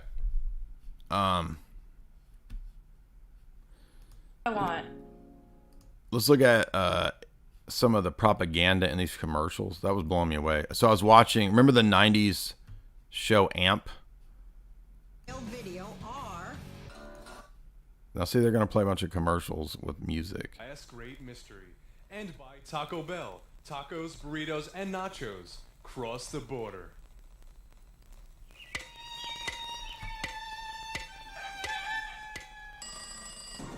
We should do a separate stream on Rockfin because this is going to play a bunch of music. It won't work. But what I'm getting at is that when I was watching these commercials, they were full of propaganda. It's like, whoa, right? You don't notice that obviously at the time, but you go back and watch these and it's like, but when they were pushing the Rock the Vote, it was all feminist, right? It was Bill Clinton, Rock the Vote, MTV, get out and vote for Bill Clinton. And almost all the ads had these feminist themes and undertones. And at the time, it's like, I never noticed that, right? You're not looking for that when you're a teenager, right? But it was really, really evident. And maybe we'll do a separate stream analyzing some of those 90s commercials on Rockfin so that it doesn't ding any of the copyright stuff. But so that's what I think about when you understand how geopolitics works, when you understand how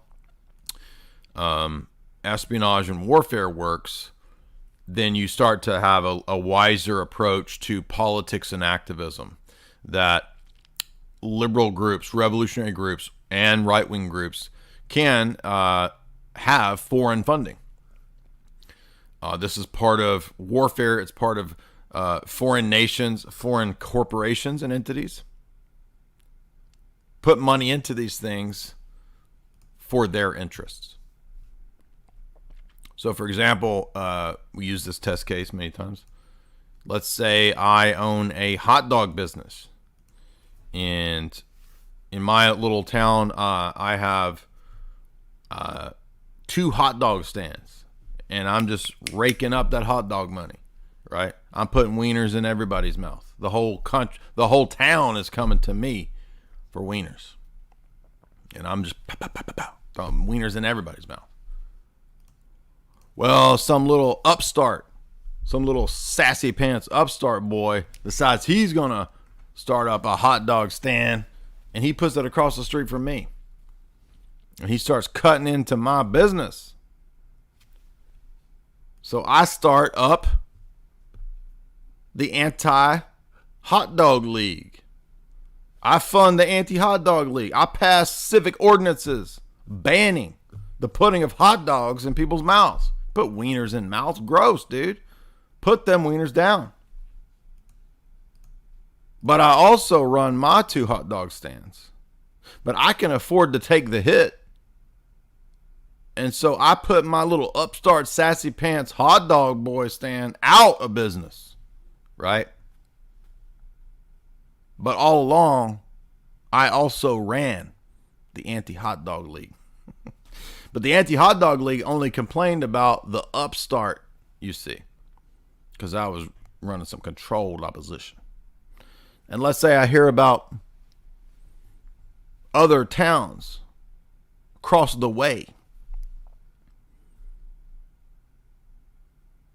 I hear about some young upstarts who want to have a hot dog stand in the neighboring town. So I send some of my minions from the anti-hot dog league to start agitating in the neighboring towns against hot dogs. And I also then help to shut down competition, to control the market, because in those neighboring towns, my wieners are so good, people were driving to my town.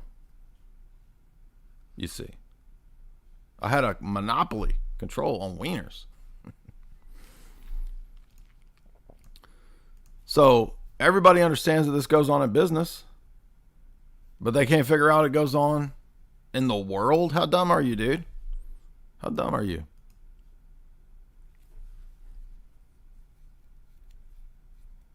Activism, controlled opposition, foreign influence and funding, subversion. I was doing wiener subversion in my example. I was running some sausage ops. That's just an example. Do you understand it? You don't think that happens on a global scale? A bunch of slow boys are over there like, he's saying there's an international hot dog conspiracy. That's not what I'm saying. That's not what I'm saying.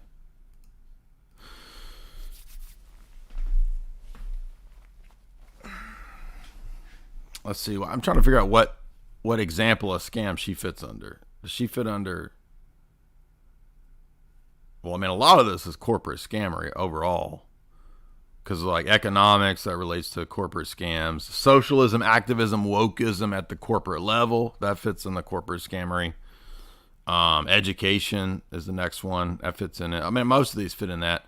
But let's look at this chick, because, of course, everybody has heard of this as a famous Enron-esque type of thing, where they took in venture capital of like several $1 billion, right? And she was going to invent this she had this little gadget that her Spurg nerd buddies were making that would diagnose you. You prick your finger and it does some bleeps and bloops, and it tells you everything about your history and your health. Okay, well, it doesn't work. It was just a bunch of nonsense. It was a dang plastic toy that did nothing, basically. Lab testing is not. But what was funny about her was like she was this mousy, squeaky voice chick, and then in order to sound like a CEO, she trained herself to have like a baritone voice. Just obvious scammery, right? Come on. Something that people generally. This is her baritone voice, and this is, she's basically talking like Teal Swan. I feel like you're not in alignment with me right now, and if you are not in alignment, I can project myself into your mind and diagnose you.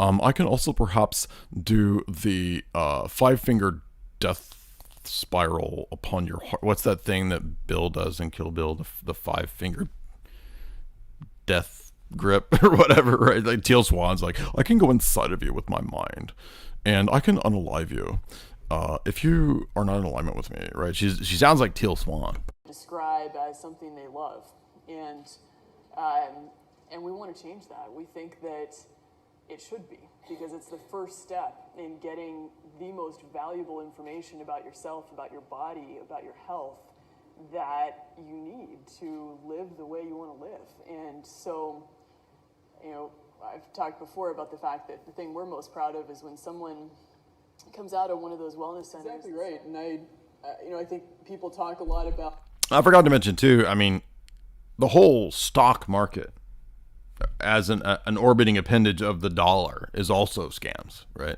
Not that you can't buy stock and make money, but that it's a manipulated, scammy thing, right? Because there's algorithmic trading. There's trading going on at the level of hedge funds that can manipulate these markets. So it doesn't mean markets themselves are evil. It doesn't mean that dollars are evil, right? It has to do with how it functions and whether it's attached to something with value. That's the point, right? But we get a lot of low IQ people who fuss and say this. They're like, Bitcoin isn't a thing because it's not attached to anything. that's not how it works, dummy. Starting companies, and I'll talk with people sometimes and they'll say, oh, I want to start a business, and my question is always, why? Because there's got to be a mission, there's got to be a reason that you're doing it, which are our service centers inside of pharmacies, and starting in Walgreens, now in Arizona, so that people can go get a test done after work or on a weekend and begin. Well, this sounds mysteriously like some other testing machines that I've heard about recently. I don't know. What do you guys think? To engage in this process of getting information about their body. I appreciate that. It's a really big deal to me because it's an opportunity. I feel like you're not in alignment with me, and it's like, connect with so many This young is- people, especially in classrooms across This is her public corporate voice. the country, and especially with my background, little girls who hear a lot of people come in and talk to them, but maybe don't get to hear from, I consider myself young women who have really pursued science and engineering and business, and have the opportunity to talk with them about what's possible and what we can do, and the pursuit of excellence in science and engineering, especially The pursuit of excellence. Yes, that's something. It sounds like she's just like a talking motivational poster, basically. The pursuit of excellence. There's like a kitty hanging from a balancing beam or something. It's cool and something that they can excel in, and share a little bit of my experience as a little girl growing up in this country, and what we. Why doesn't every home Your video lied to me. Where is her normal voice? What's her name? Now we gotta find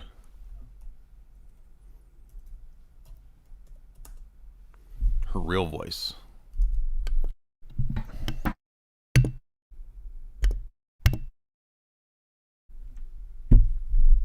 Okay, so let's try this. Yeah, over the last 11 years, we've Dude, that's so fake. reinvented over the last traditional 7 laboratory years. infrastructure. And we talked to our lab team, and they said, okay, you can do the draw. And so they did this, what would have been a finger stick on this little nub on his arm. Sure, yeah.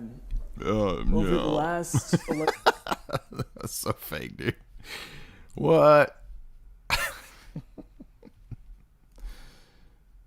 Okay, whatever.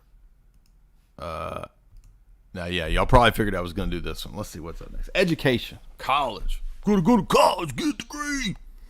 Better get that money, dude. You want to make money, go get to college, get a degree. Now, there's pros and cons to this one because there are cases in which it is good to go to school. However, college is a giant scam. And it's all linked into getting you into debt. It's all a control mechanism. And it's a socializing, brainwashing situation.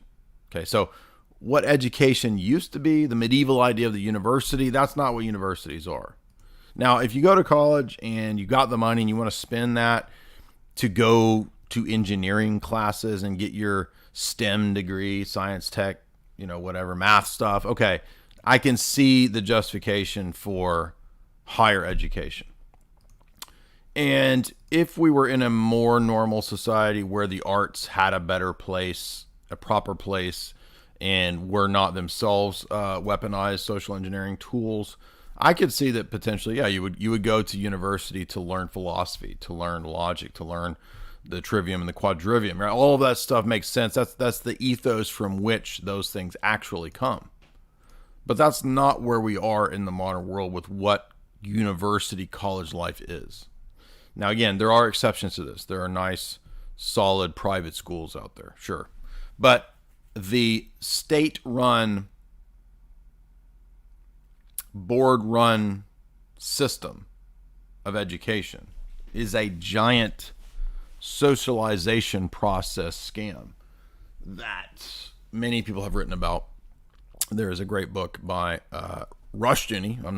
Don't typically recommend Rushdoony's books, but one that I would recommend is his book, The Messianic Character of American Education. And so some of my essays pull from that.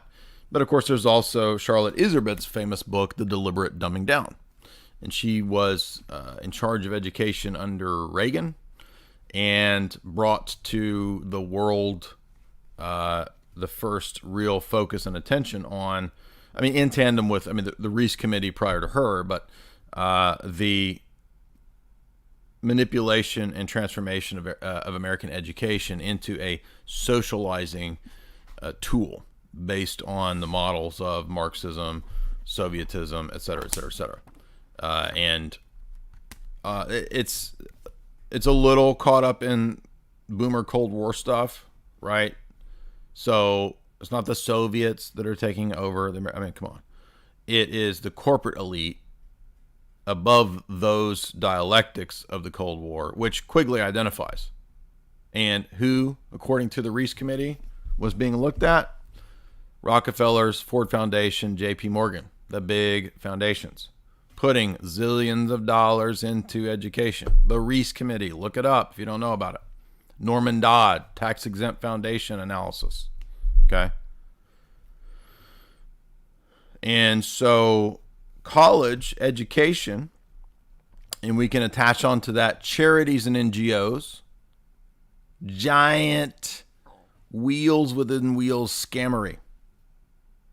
Doesn't mean everything is about it. This is what people can't list. They can't grasp nuance, right? They hear me say that and they're like, well, you're a credentialist. You tout that you have a degree.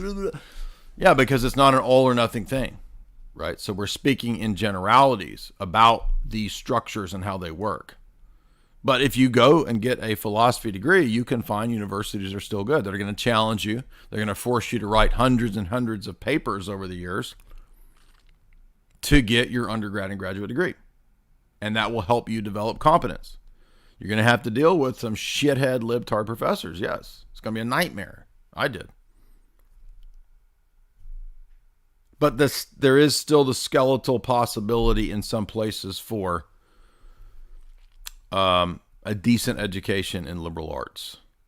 But it's getting worse and worse and worse in most universities to try to do that kind of stuff, because they're turning more and more into straight up organs of just outright propaganda. That's the problem, you see.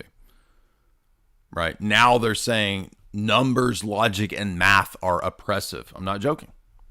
And universities are adopting that.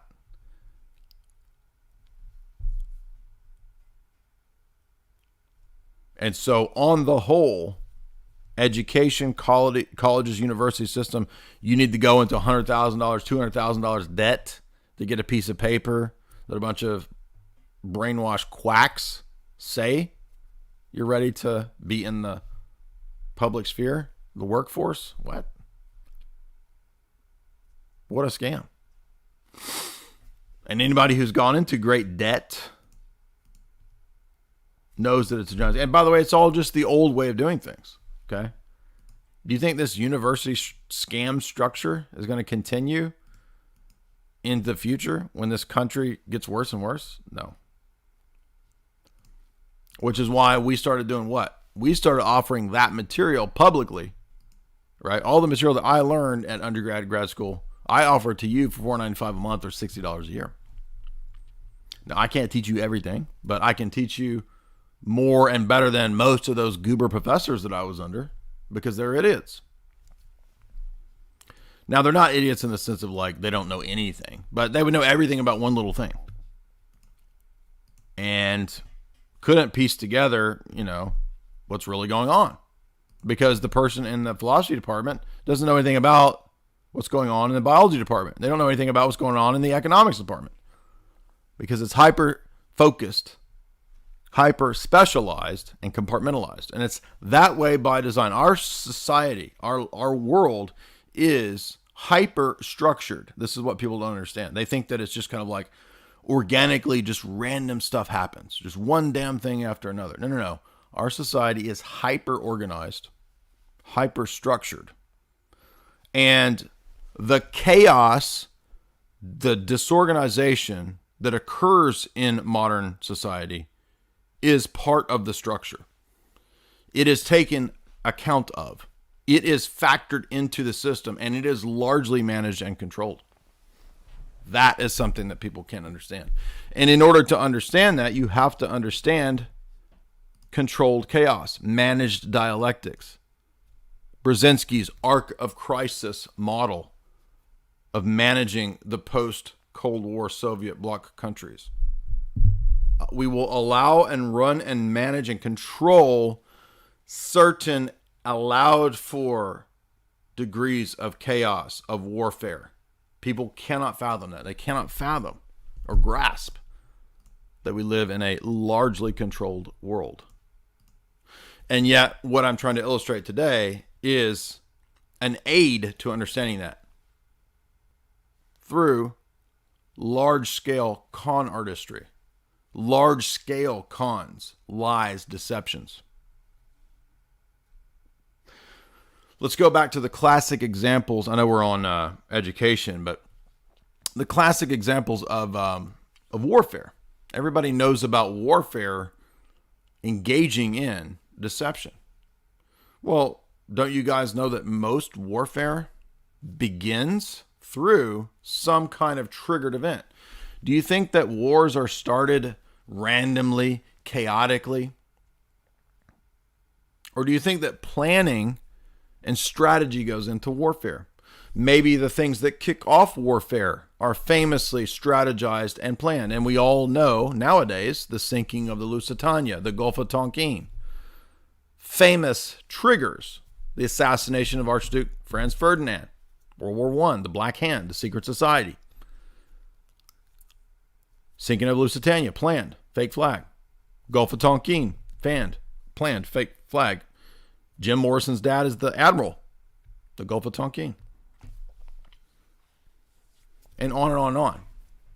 In fact, this isn't the exception. This is the norm in warfare.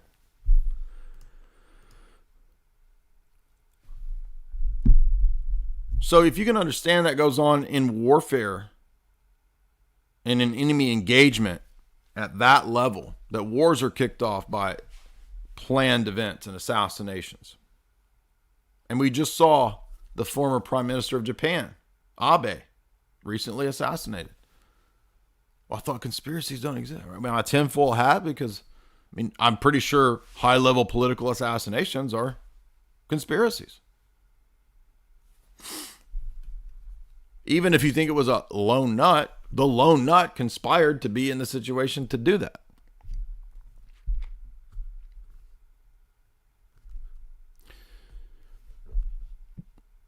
And so reminding ourselves of warfare. For example, the Allies, if I recall, I'm not sure about that, so I won't say that. But did you watch Operation Mincemeat? Remember when we covered this with Ian Fleming, right? Ian Fleming and his PSYOPs team came up with the idea to place the false plans, the fake plans, in the breast pocket of the dead staged soldier, so that the Germans would find it, so that they would be misdirected through Operation Mincemeat. We covered the whole movie. I'm going to be talking about another movie related to British intelligence, just like Operation Mincemeat, called The Courier, with old Benedict Cucumber Snatch, right?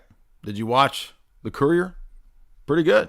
It was not the movie I expected. It was total propaganda, but it wasn't the movie I expected it to be. If you saw The Courier.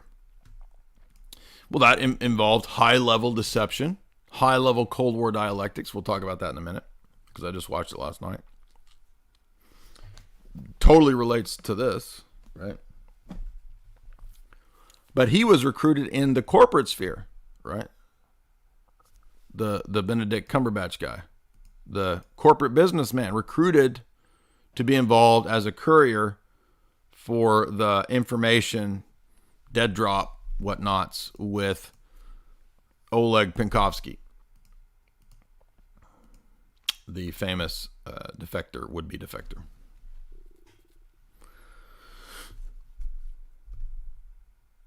So anybody who's read a single book on espionage would know this, would know that conspiracies are not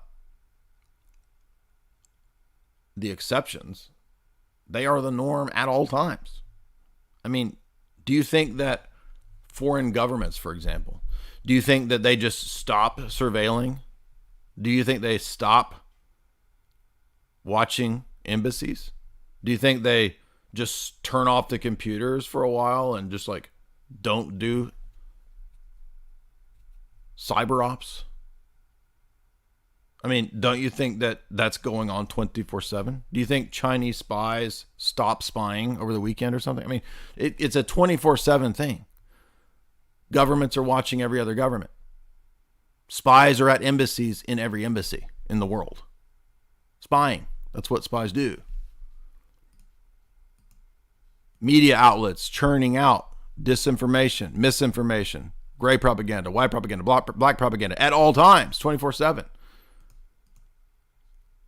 That is part of the praxis and ethos of the world that we live in. And it's all 100% real, 100% verifiable. Anybody who's read one book on spycraft would know this.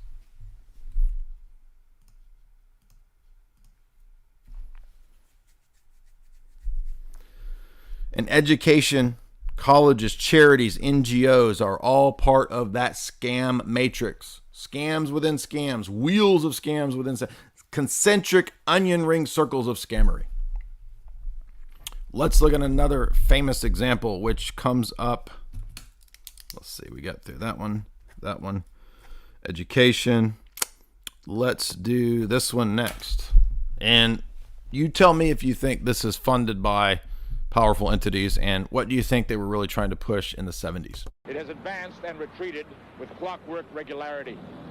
If we are unprepared for the next advance, the result could be hunger and death on a scale unprecedented in all of history. What scientists are telling us now is that the threat of an ice age is not as remote as they once thought.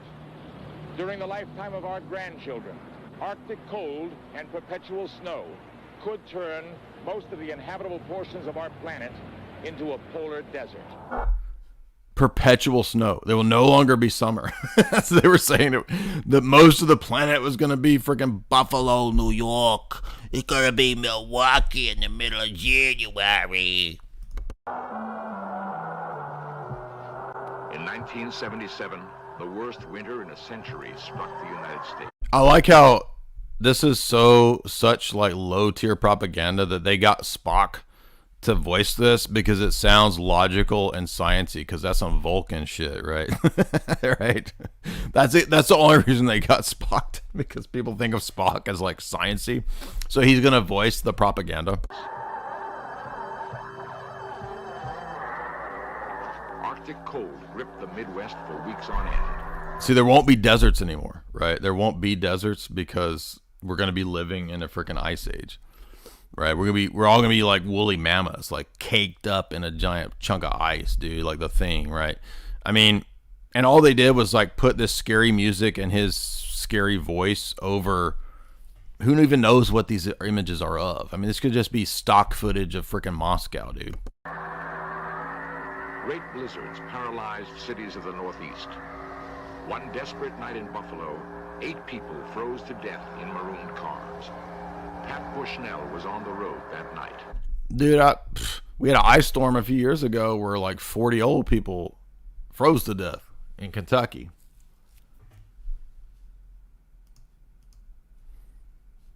That was like a few years ago. So in other words, why are they not still pushing the giant coming ice age like they were in the 70s? Have you noticed they just changed the propaganda, dummies? That's all they do. And if you can't figure that out, then there's no hope for you. Traffic just absolutely stopped. I was afraid of being... So they just have this one image of a traffic jam in Buffalo where people froze to death, which is like, how would this justify a coming ice age? And they probably thought that nobody would remember this, and they could just flip it in the 80s to global warming, right? In the car all night long with the cold and the wind, running out of gas, and then what? I think that if we had to go through a a real bad winter, just like we just went through, I think we'd have to think about moving someplace else. Move where? The brutal buffalo winter might become common all over the United States. Dude, Florida. Florida's gonna be like the fucking Himalayas, dude. That's Florida in the future, man. By the year 2000, that's Florida right there. The next ice age is on its way. According to recent evidence, it could come sooner than anyone had expected.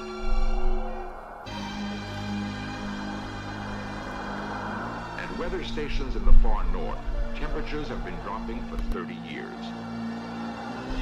Got for McCready. Free of summer ice are now blocked year-round.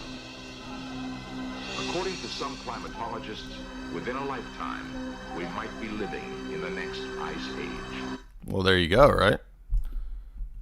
Science man says it. Well, there you go.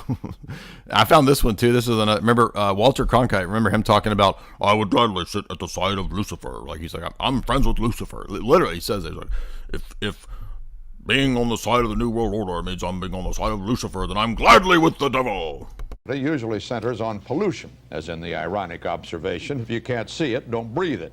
Increased reliance on coal is a crucial part of the Carter administration energy program. But the Senate Energy and Natural Resources Committee heard warnings today that a coal-burning society may be making things hot for itself. Nelson Benton reports. The so-called greenhouse effect is created by carbon dioxide, a colorless... So notice within a few years, it went from Leonard Nimoy and the global ice age, 1979, literally a year later, the propaganda shifts to we're all going to be cooked. We're going to be microwave hot dogs in a year, gas. Dude. In small concentrations, it helps to sustain almost all life on Earth.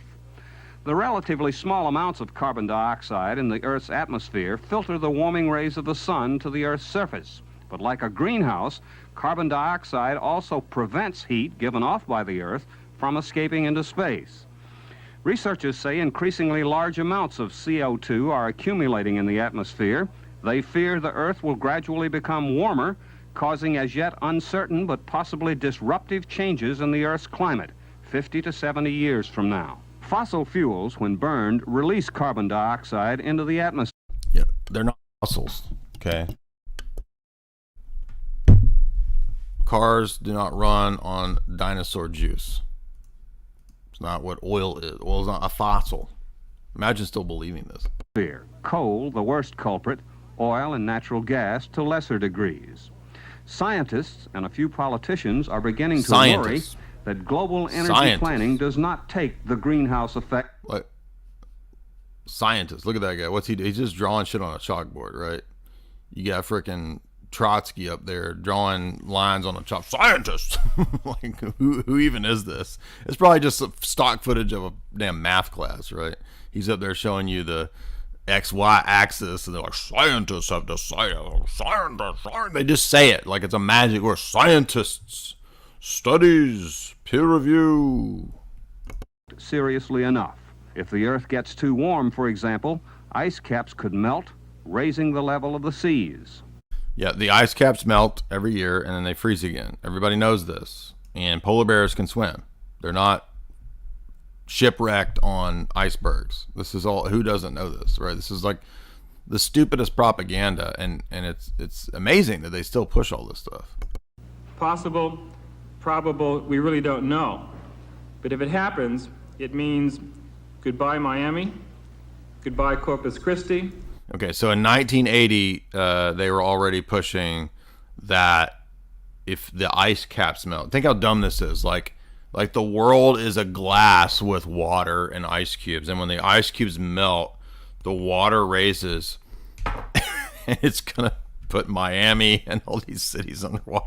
And they still push this, right? The people in yachts, Leo DiCappuccino, floating around in his damn yacht, telling you that when an iceberg melts, Florida is going to be underwater. And they said, what, 2013, 2015, 2018, 2019. They're all wrong. It's all lies. It's all fraud. Nobody's underwater. Unbelievable. Goodbye Sacramento, goodbye Boston, which obviously is much more of a concern. Goodbye New Orleans, goodbye Charleston, Savannah, and Norfolk. On the positive Millions dead, millions underwater. side, it means that we could enjoy boating at the foot of the Capitol and fishing on the South Lawn. One model of... I mean, do these people even do anything? I mean, you watch these Senate hearings and this kind of shit. Does this do anything?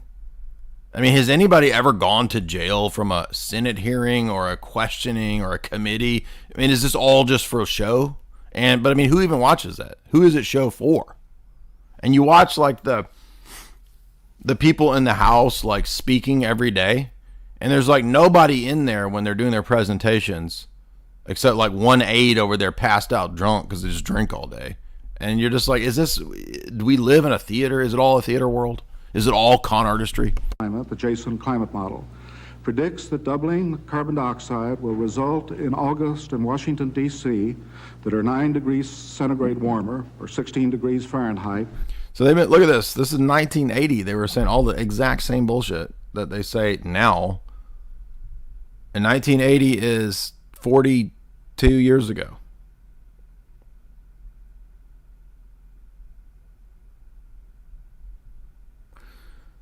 So they're saying then that it's a catastrophe coming soon. 42 years later, the exact same catastrophe, which, by the way, it flipped from a year before this. A year before it was the Ice Age. Now it's the global friggin' microwave that's going to melt the ice cubes and sink everybody. I mean, just how dumb is this, dude? Than current summers, but that the winters will only be 2 degrees centigrade warmer. There was an article being pushed in the UK. I remember this because you guys remember Alan Watt talking about the articles in 2013. You can pull it up how there will no longer be snow. Like snow won't exist. So it said children are going to be born in the UK and they will grow up never knowing what snow is. They will only hear about it because global warming will make there will no longer be snow at all. Number one, like, even if that happened, they would still know about snow from other countries. And it was just written in this weird way, like, we will never see or know snow again. Snow will be a thing of the past because the world will be so hot. I'm not joking. This is a real thing. I'm not joking. Let's see if we can find it. I think it was like it wasn't the Telegraph. It was that other one. They probably pulled it, though.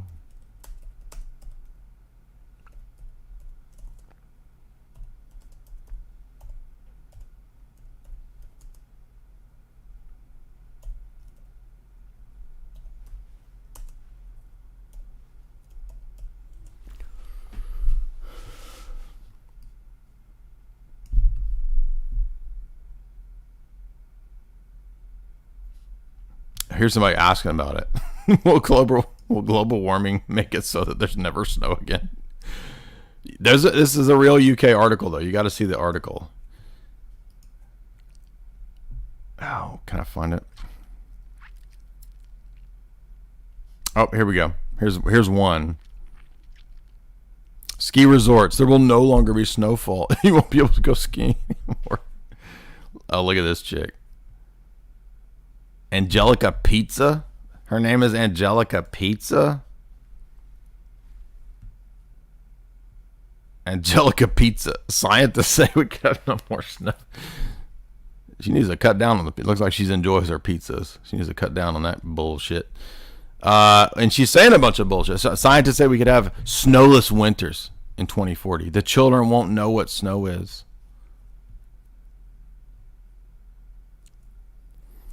I wish I could find that British article. It's like 2013, though.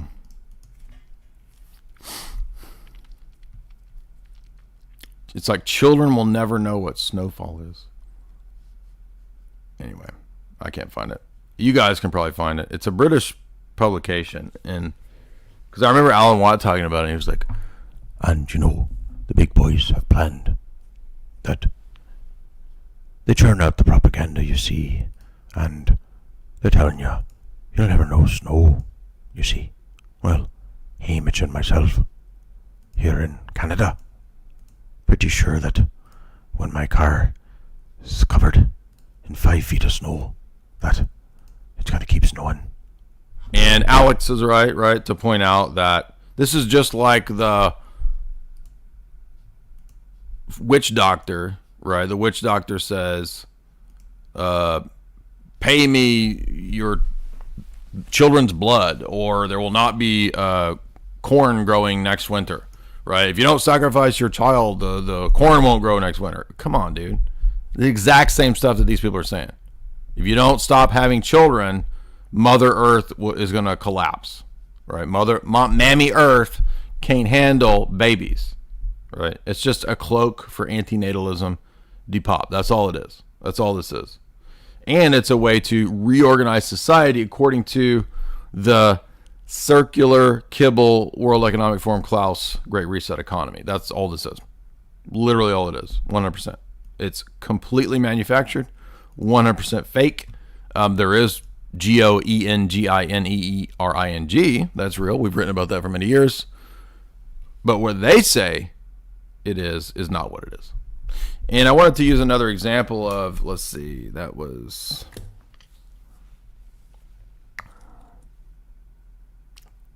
CLIMATE. And let's see, we talked about fake flags. We talked about war propaganda as examples. We talked about World War I, etc. What about renting?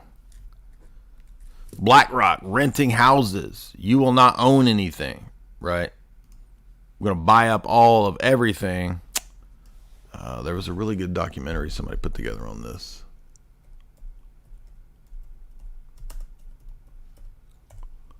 I think it was at Forbidden Knowledge TV on BlackRock.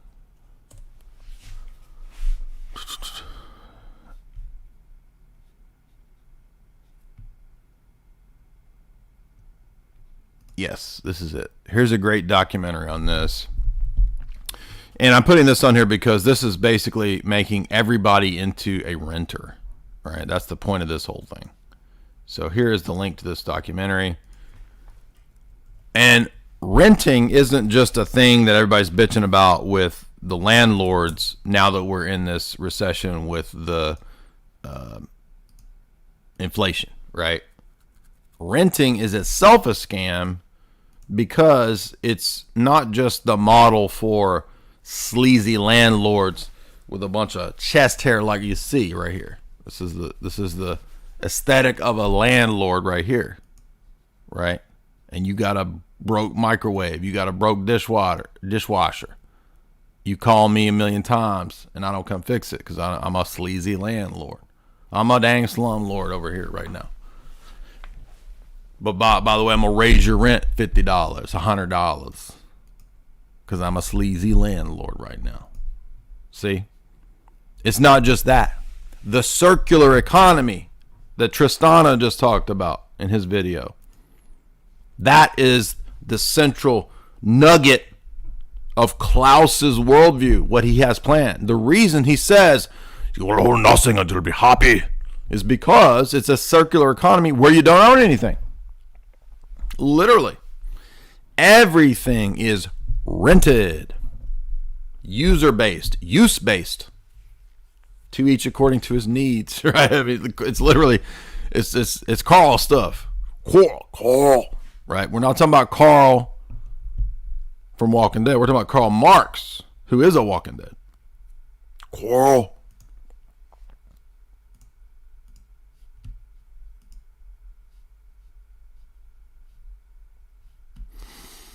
So this video does really good going into management. I can't play that because that's stupid music. Last time I played a clip of it, it flagged the freaking dumbass music in the documentary. I mean, it's like background music in somebody's documentary gets flagged, so you can't play anything.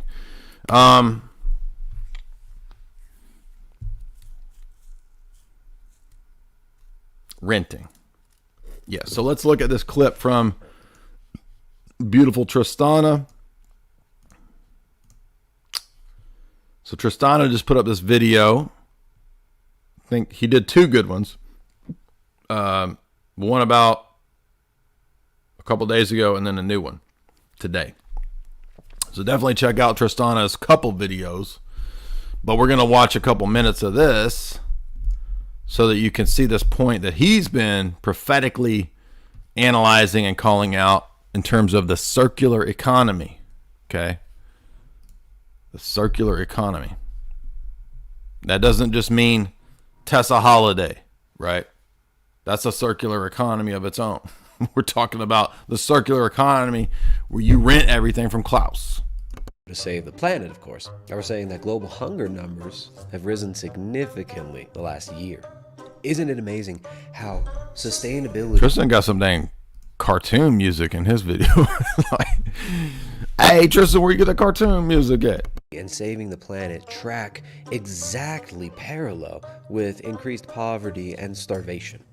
Destroying the food supply, removing farmers from the land, depopulating rural areas is the only way that these people are going Look at that bald dude. Accomplish getting people, duping people, and eating this dehumanizing slave slop, the powderized industrial cricket kibble being chilled by vapid, zonked out, medicated celebrities and prostitutes almost every day now. And the social engineering has just reached cartoonish levels, like satire can't even match reality now. Somebody on Instagram sent me in a DM this article about Fancy Feast. The Purina Cat Chow brand is making a pop-up restaurant for humans with a menu. You thought that was royalty-free music that Tristan got for his video? There's actually a little mariachi band over there playing live the cartoon music. Tristan has a live-in mariachi band that live plays cartoon music in his house.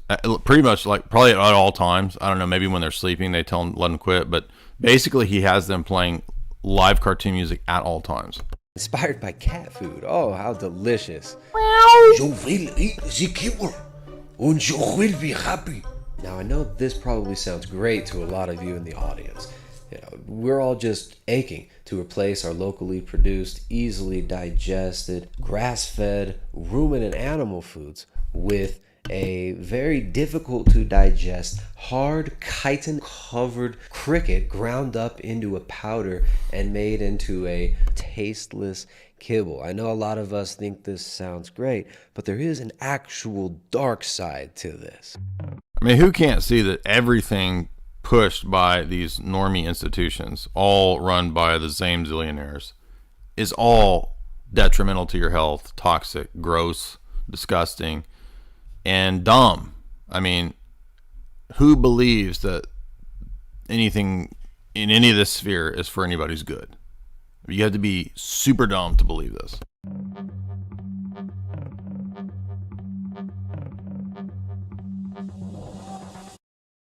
This is the best thing I've ever found on the internet, and it helped me lose 21 pounds. Here's how. Skinny Fit Multi-Collagen Pep. These industrial insect production factories that are supposedly such a sustainable The rave going on. And green Tristan's got a rave in his house. Produce animal foods just happen to be a major vector site DJ for Tristan. the production of possibly Davos Wave remix. Parasites.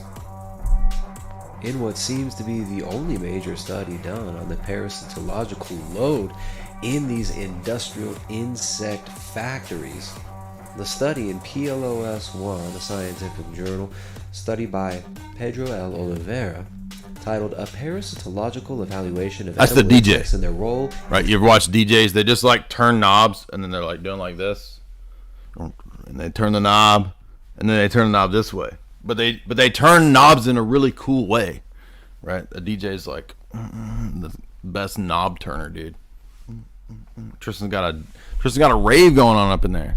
DJ Klaus in the house. Transmission of parasitic diseases to humans and animals. Had some interesting findings. Parasites were detected in 244 out of 300 examined insect farms. That was 81% of the farms with parasites on them. Out of those 81% of farms on which parasites were found, 30% of the cases of parasites were potentially pathogenic for humans. kind of dig DJ Tristan, dude. This rave is badass. Cricket rave.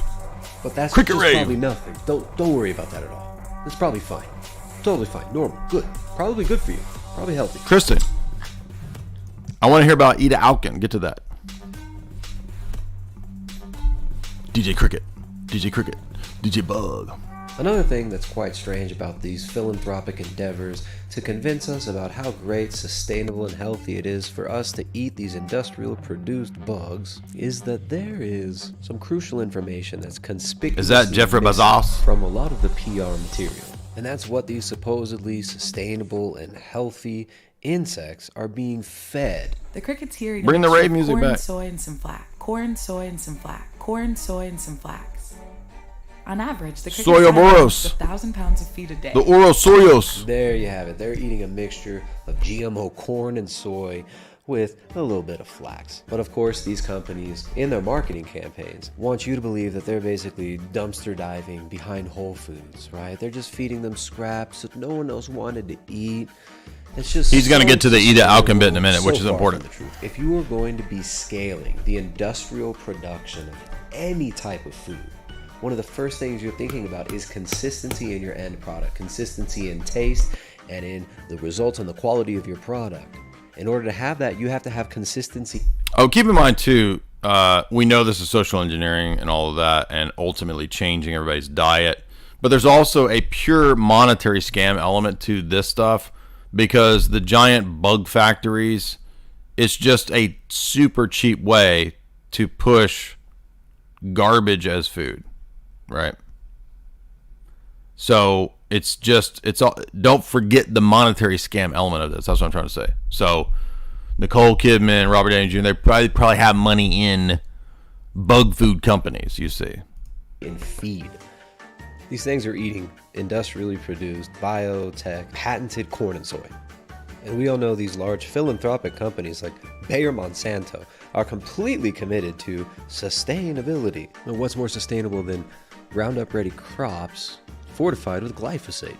In fact, all the transnational agricultural corporations, biotech companies, chemical manufacturers are all members of the World Business Council for Sustainable Development, working with the United Nations and lobbying for global carbon taxes and the circular economy. Growing all these crickets is still more sustainable than farming pigs, poultry, or cattle.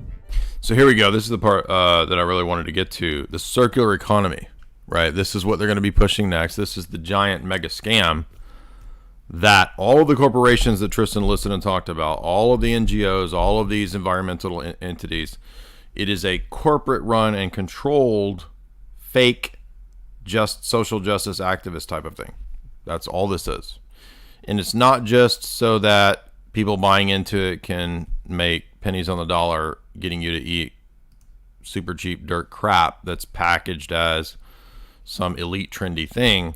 It's also part of the wider Great Reset program.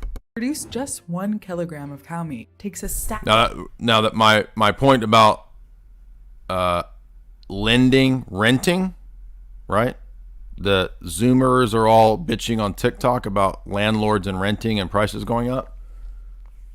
You understand that the rental system is the future model of the global order. And I'm going to show you right here. 22,000 liters of water. And to produce that same amount of protein from a cricket, only a few. That cows are so die to water the grass that these animals are eating throughout their entire life. Doing for so long, you're going to actually create more greenage, deposit more carbon into the soil, and produce tons of little infantilized pets. I'm skipping ahead past the demonization of cows. From Moscow, it's like talking to people who really know their stuff. It's like knowing your. And fraudulent, absurd, and goofy as this whole eat the industrially produced, soy-fed bugs to save the planet scam. The new economic system in which we will own nothing and be happy is being called the circular economy. Here's Danish politician and young global leader from the World Economic Forum, Ida Alkin, who is the author of the article published in Forbes and on the World Economic Forum's website, Welcome to 2030. I own nothing, have no privacy, and life has never there you go. been.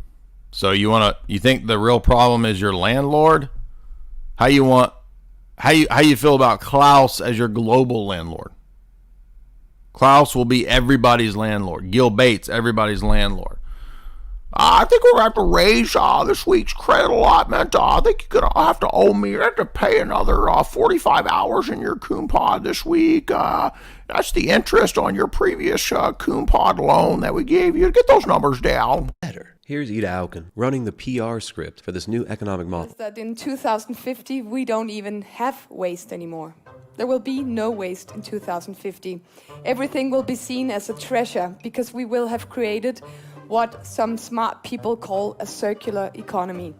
I have a friend, he says, every product is a service. Some smart people. Okay, so I'm glad it's the scientists and the smart people that come up with this stuff. Otherwise, I wouldn't accept it. But since you said that they're sciencey and they're smart people, I'm down, bro. Waiting to happen. Why do you want to own your cell phone? I mean, why you want to own your cell phone? Right? Why you want to own your cell phone? Lease it. Why shouldn't you why lease you your want to own your cell phone? I have a friend, he says every product is a service waiting to happen. Why do you want to own your cell phone? Why you want to own your cell phone? You want the function, you want the service, right? Why you want to own your cell phone? Lease it. Why shouldn't you lease your refrigerator or your washing machine or your dishwasher, or why do you want to own it? No, why don't you want to go into a business model where the company owns it? You know what happens when the company owns it? Oh yeah, it's great. Actually, it'll be $1 cheaper. Yes. Oh yes, please, corporations own me. Why you want to own yourself? Why you want to own your own identity? Just let the corporation own you. Because they don't have to buy new metal and new plastic. So if we start to share things, we can produce much better things that are used much. Okay. Yes. When Klaus and Gil Bates and Pope Francis and all the other zillionaires and Leo DiCappuccino share their yachts and their villas and their palaces with me, then I will believe in your circular economy where you say we all need to share. When I see that, I will believe in the circular economy. When the zillionaire scammers who run all this, when they share things, then I will share with them. Otherwise, you are a con artist and you're trying to scam me, and I can tell. More intensely. Think about a car. Do you know how much a car drives? How much of its life? 4%. 4% is how much a car drives. Or if you take aspect of life, including our food supply. It is a centrally planned, vertically integrated techno-Bolshevism where we will literally own nothing. But it's so green because there'll be no waste. We promise. It's just a rebrand of recycle, reduce, and reuse, where you will... We should recycle people or whatever, dude.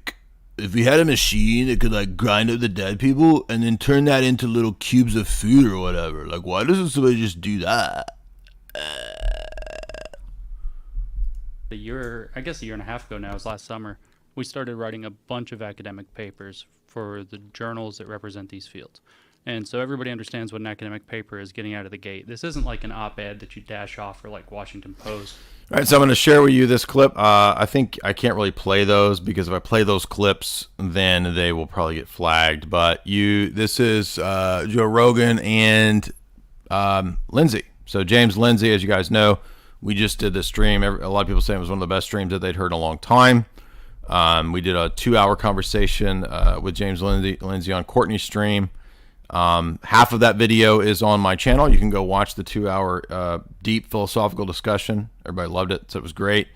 This one is from a couple years ago, 4 years ago, and over 2 million views over on the Joe Rogan channel. Exposing social justice with Peter Boghossian and James Lindsay. And I thought this was we will always be in debt to James Lindsay for doing this excellent thing of exposing peer review as a large bunch of scammery. And this gets into my larger critique in the next, as we move past diet, eating the bugs, health, right? Food pyramid. I forgot to mention the food pyramid, right? Be sure and get your 15 servings of pasta and grains every day that you need. And then get your meat last, right? You need the lowest amount of meat because meat has fat in it and fat is bad for you. Imagine still believing this. There are people that still believe this. People who believe that GMO wheat and bread is what you should eat every day. You need 15 servings of that a day, according to the food pyramid, right? I mean, the food pyramid, another food pyramid, eat the bugs, all the stuff that Tristana just talked about. Super major mega Great Reset level scam. Circular economy, the real renting landlord scammery that is the future. And then science, right? A big scam involved in all of this scam. Another scam within the scam. I see scams within scams. Is scientism and science scammery. And that is what James Lindsay helped to demonstrate was factually the case, as well as I have a couple chapters in my books talking about science scam, citing the Lancet, talking about science scam, etc. And so if you want to watch this full clip, because I don't want to get this clip flagged or the video flagged, go Rots. This is a 23-minute clip of the interview with James Lindsay on Joe Rogan, where they showed that peer review is a giant scam. And so I'm including this as part of the environment scam, the Great Reset agenda, climate scam. All of that is all part of the same thing. So the nexus point of all of this scammery is Great Reset. The greatest recent example of the latest phase of moving us into the NWO. Where do we find? So here's the ones I've listed so far. Economics, activism, revolutions, right? Revolutionary activism, Extinction Rebellion, green activism, PETA, blah, blah, blah, blah. Education, inducting you into the fake scam academic socialist activist complex. Rental economy, renting houses, circular economy, BlackRock, landlords taking over everything, Bill Gates buying up all the farmland. Where do all of these intersect in the modern world? I gave you examples of fake flags, fake crises, propaganda, crisis propaganda, Ice Age, blah, blah, blah. And the diet, bugs, environment agenda. Have you noticed? And the scientism, where does this all coalesce? Well, it all coalesces into the conspiracy that we've called attention to for years now, known as Great Reset. Klaus's Great Reset. By the way, the pharmaceutical, pushing drugs, pharmaceutical drugs on everybody, to the detriment of actual organic products that work good, like chalk.com. Head on over to chalk.com, use the promo code J50 to get 50% off all of the best supplements that are out there daily. The She Legit. People were like, how is Jamie so lucid, so clear, and so excellent in her speech at the public event? Well, it's because she took She Legit, and she's a huge fan of it. She takes it every day. Tomcat Elite to boost that testosterone. Head on over to show sponsor chalk.com right now. Put in that promo code J50 to get 50% off. JAY50, 50% off.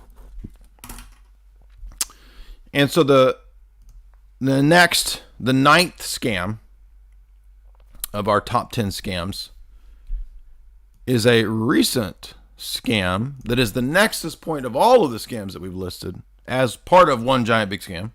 Scams within scams. Gears and wheels of inner working scammery. Great Reset. Klaus's Great Reset. Gil Bates's Great Reset. World Economic Forum, Davos, Royal Society, Great Reset. There we find all of these other scams we've listed of the 20th century coming to a head, uniting together like a Voltron of scam. If you remember Voltron, right? Each his legs, his arms, his body, his head, they all come together. This is a giant Voltron of scammery, united together in one giant fake and gray scam. Great Reset. Of course, Tristan talked about that in his video. And that leads me to my final scam, which, by the way, I don't think I need to rehearse what Great Reset is. We have done hours and hours and hours of lectures on writings of the people in the Great Reset, their works. We've covered Klaus's books. We've covered 50-ish of the global elite, so we don't have to rehearse all that. You can go find on my channel my multiple lectures, or over at Lord Voldemort's channel, you know his website, and you can find all of my lectures as there as well. Just search my name. Or at my website. And if you want access to the full archives, head on over to Jay's Analysis and subscribe. $4.95 a month, $60 a year gives you access to all of the archives going back all the years. Getting all of this excellent content. All these lectures, which we are totally vindicated on. I mean, my essay on global green Luciferian government that I wrote 6 or 7 years ago is the Great Reset. And it's in my new illicit book, the Red Book, the infamous Red Book, which is also available. By the way, for the people that have ordered the Red Book, the giant, massive tome, it will be here in 2 weeks. So I ordered a significant number of copies. And for those who want the signed copies of that, you got to give it a couple weeks. So anyway. So the final scam that all of the other scams scamoless into, scamgasm, to produce the transhumanist scam. This is the next great scam. And it is intimately connected to the previous scam of Great Reset, because Great Reset is a scam that leads to what Klaus called the invasion of your body. We will be inside of you. We won't just change your mind. We will change the DNA. Right? Transhumanism. That is the transhumanist desire, plan, ethos. And why is it a scam? Is it a scam because tech isn't real? No. Tech is real. Tech has amazing capabilities. It has amazing potentials. It's a great tool for humans. But it is also a weaponized scam tool for the elites. Why? Why would tech? Well, tech is what is building the prison that we are inhabiting. We are building our own prison like THX 1138. If you've not watched that movie, go watch it, because the humans build the robots that enslave them and beat them. Right?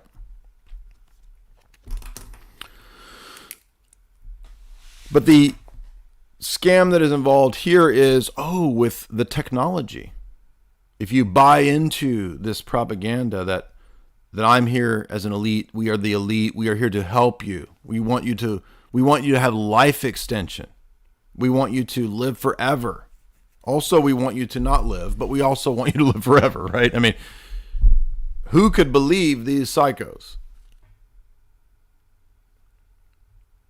So technology is going to allow you to upload to the cloud, and you're going to live forever in your virtual universe. And also maybe you can reincarnate into a new body. We'll download you into That's not for you. Number one, that's not real. Even if it was, they're not going to give that to you. You're a normie, a dummy. It's not for you. It's for them and their families, the elite. They have a disgust and disdain for you. They're not going to give you immortality. They're social Darwinists. They want you to go away. Delete you. But you, as a dumb normie, think that you're going to get immortality from people that hate you? Number one, they can't give you immortality. It's a lie. It's a scam. But even stupider on your part to believe that the people that want you to depop are going to give you immortality. How dumb is that? You think Gil Bates wants to give you immortality? How dumb are you? Stop being so stupid. Because your stupidity just backs up their worldview.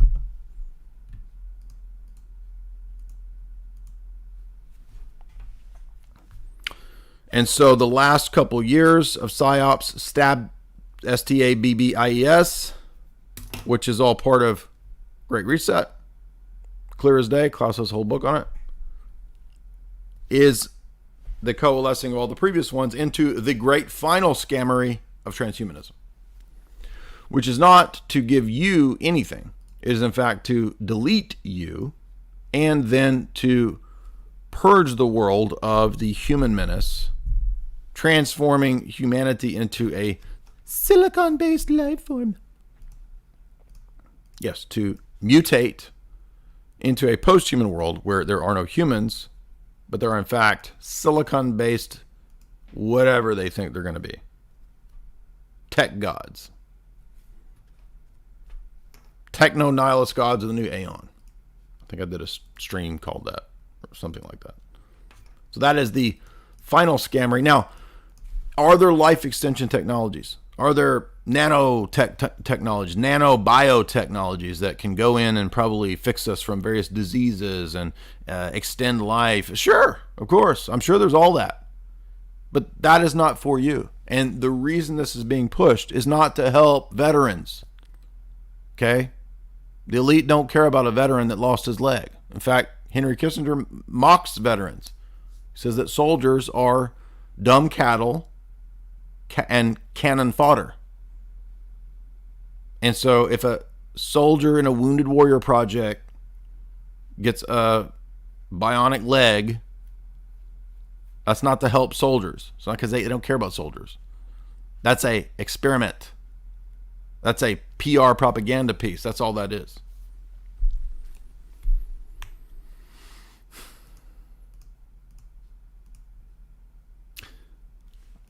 All right, if you would, we're going to go to Super Chats. Now, I'm not sure why we didn't. Everybody, we had a nice crowd tonight, but nobody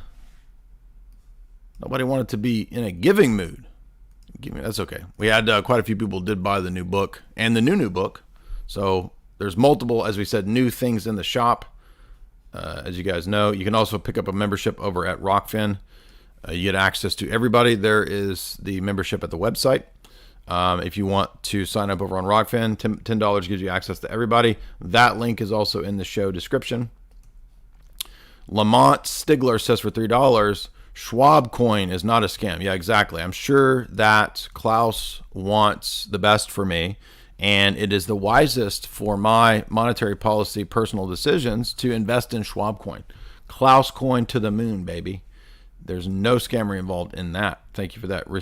Recovering Doomer, $5. Do you think Great Re will fail? I think so, yeah. I mean, they may push things that really, hurt and collapse economies and whatnot, but I don't think they're going to get all this thing through. I mean, it's just too crazy. I mean, it's so the real plan is not just changing the world order. It's getting rid of humans, and so no, I don't think that'll be successful. But like I said, guys, if you do want more, head on over to the website and subscribe. Support us by going to chalk.com and buying those products. You can put in the promo code J53LIFE. That's J53LIFE. That gives you a recurring subscription, which makes it easier to get Chalk regularly coming, so you don't have to keep putting in those promo codes and reordering, because I know that you're going to like the Chalk and you're going to want it coming every month in the mail. You don't want to have to redo all that. So use that recurring promo code. If you're new and you want to test it out, check it out with the promo code J50. That gives you 50% off any of the products. And they have stacks available for men and women. So if you're a guy, you want to get into supplementation over at Chalk, then check out the guy stack. If you're a girl, check out the girl stack. Either way, you still get 50% off at the least. Used to be 60. People didn't take advantage of it when they had. Now it's 50. It's been 50 for several months. Again, if you want to support me, you want to keep me going, get over to chalk.com. They are the show sponsor. They also have these excellent superfoods like chocolate. Literally tastes like chocolate. You're not loading yourself up with sugar and nasty preservatives and whatever else you intake when you intake chocolate milk. Who even knows what that is, right? This tastes just like that. Tastes better, actually. And none of the harmful ingredients of toxic fake ass sugar milk or whatever it is people drink. I don't know. Yeah. So the new book is available. Well, it will be. It's pre-orders. I'm taking the pre-orders like we did with the other new book. But again, it's a very different thing. This is a much more readable, accessible, better edited, better looking, right? Book. This does have a lot of the same things in it, but it has all of the other Spurgy stuff, and it's like 700 pages almost, and it's very small print. So this is like for hardcore nerds, and because it's like 700 pages and almost all the theological stuff, it's significantly more expensive. So if you want that, you can get it. Explained all of that at the beginning of the show if you missed it, why there's a separate second red book, the infamous red book of Carl Jung. Well, now Young Boomer has a red book, just like Carl Jung had a red book. So mine's better, right? His is stupid. Is that it? I think that's it. Everybody hit like and share. And good news, Jamie and I will be concluding probably tonight. I think if I have enough energy, I think I do. We will conclude the entire dystopia series tonight, because that was the intention when I did that stream a few days ago. If you guys remember that, before the event, we did the stream. I did the stream on Black Mirror, and really, if it was going to be the entire closure of the whole dystopia thing, because Jamie was busy preparing her speech for the in-person event, so she didn't have time. I was like, well, I'll just do all the rest of these because we need to do it. We're way behind on that, and I ended up talking for the whole 2 hours about Black Mirror because there was so much in Black Mirror. So if you missed that, go check that stream out. And but for subscribers, for members, Jamie and I will probably be doing the part 2, the conclusion of all dystopian movies. We watched all dystopian movies for the most part, almost all of them, chronologically. So we know everything about what's coming. We can now predict the future now that we've seen every dystopian film,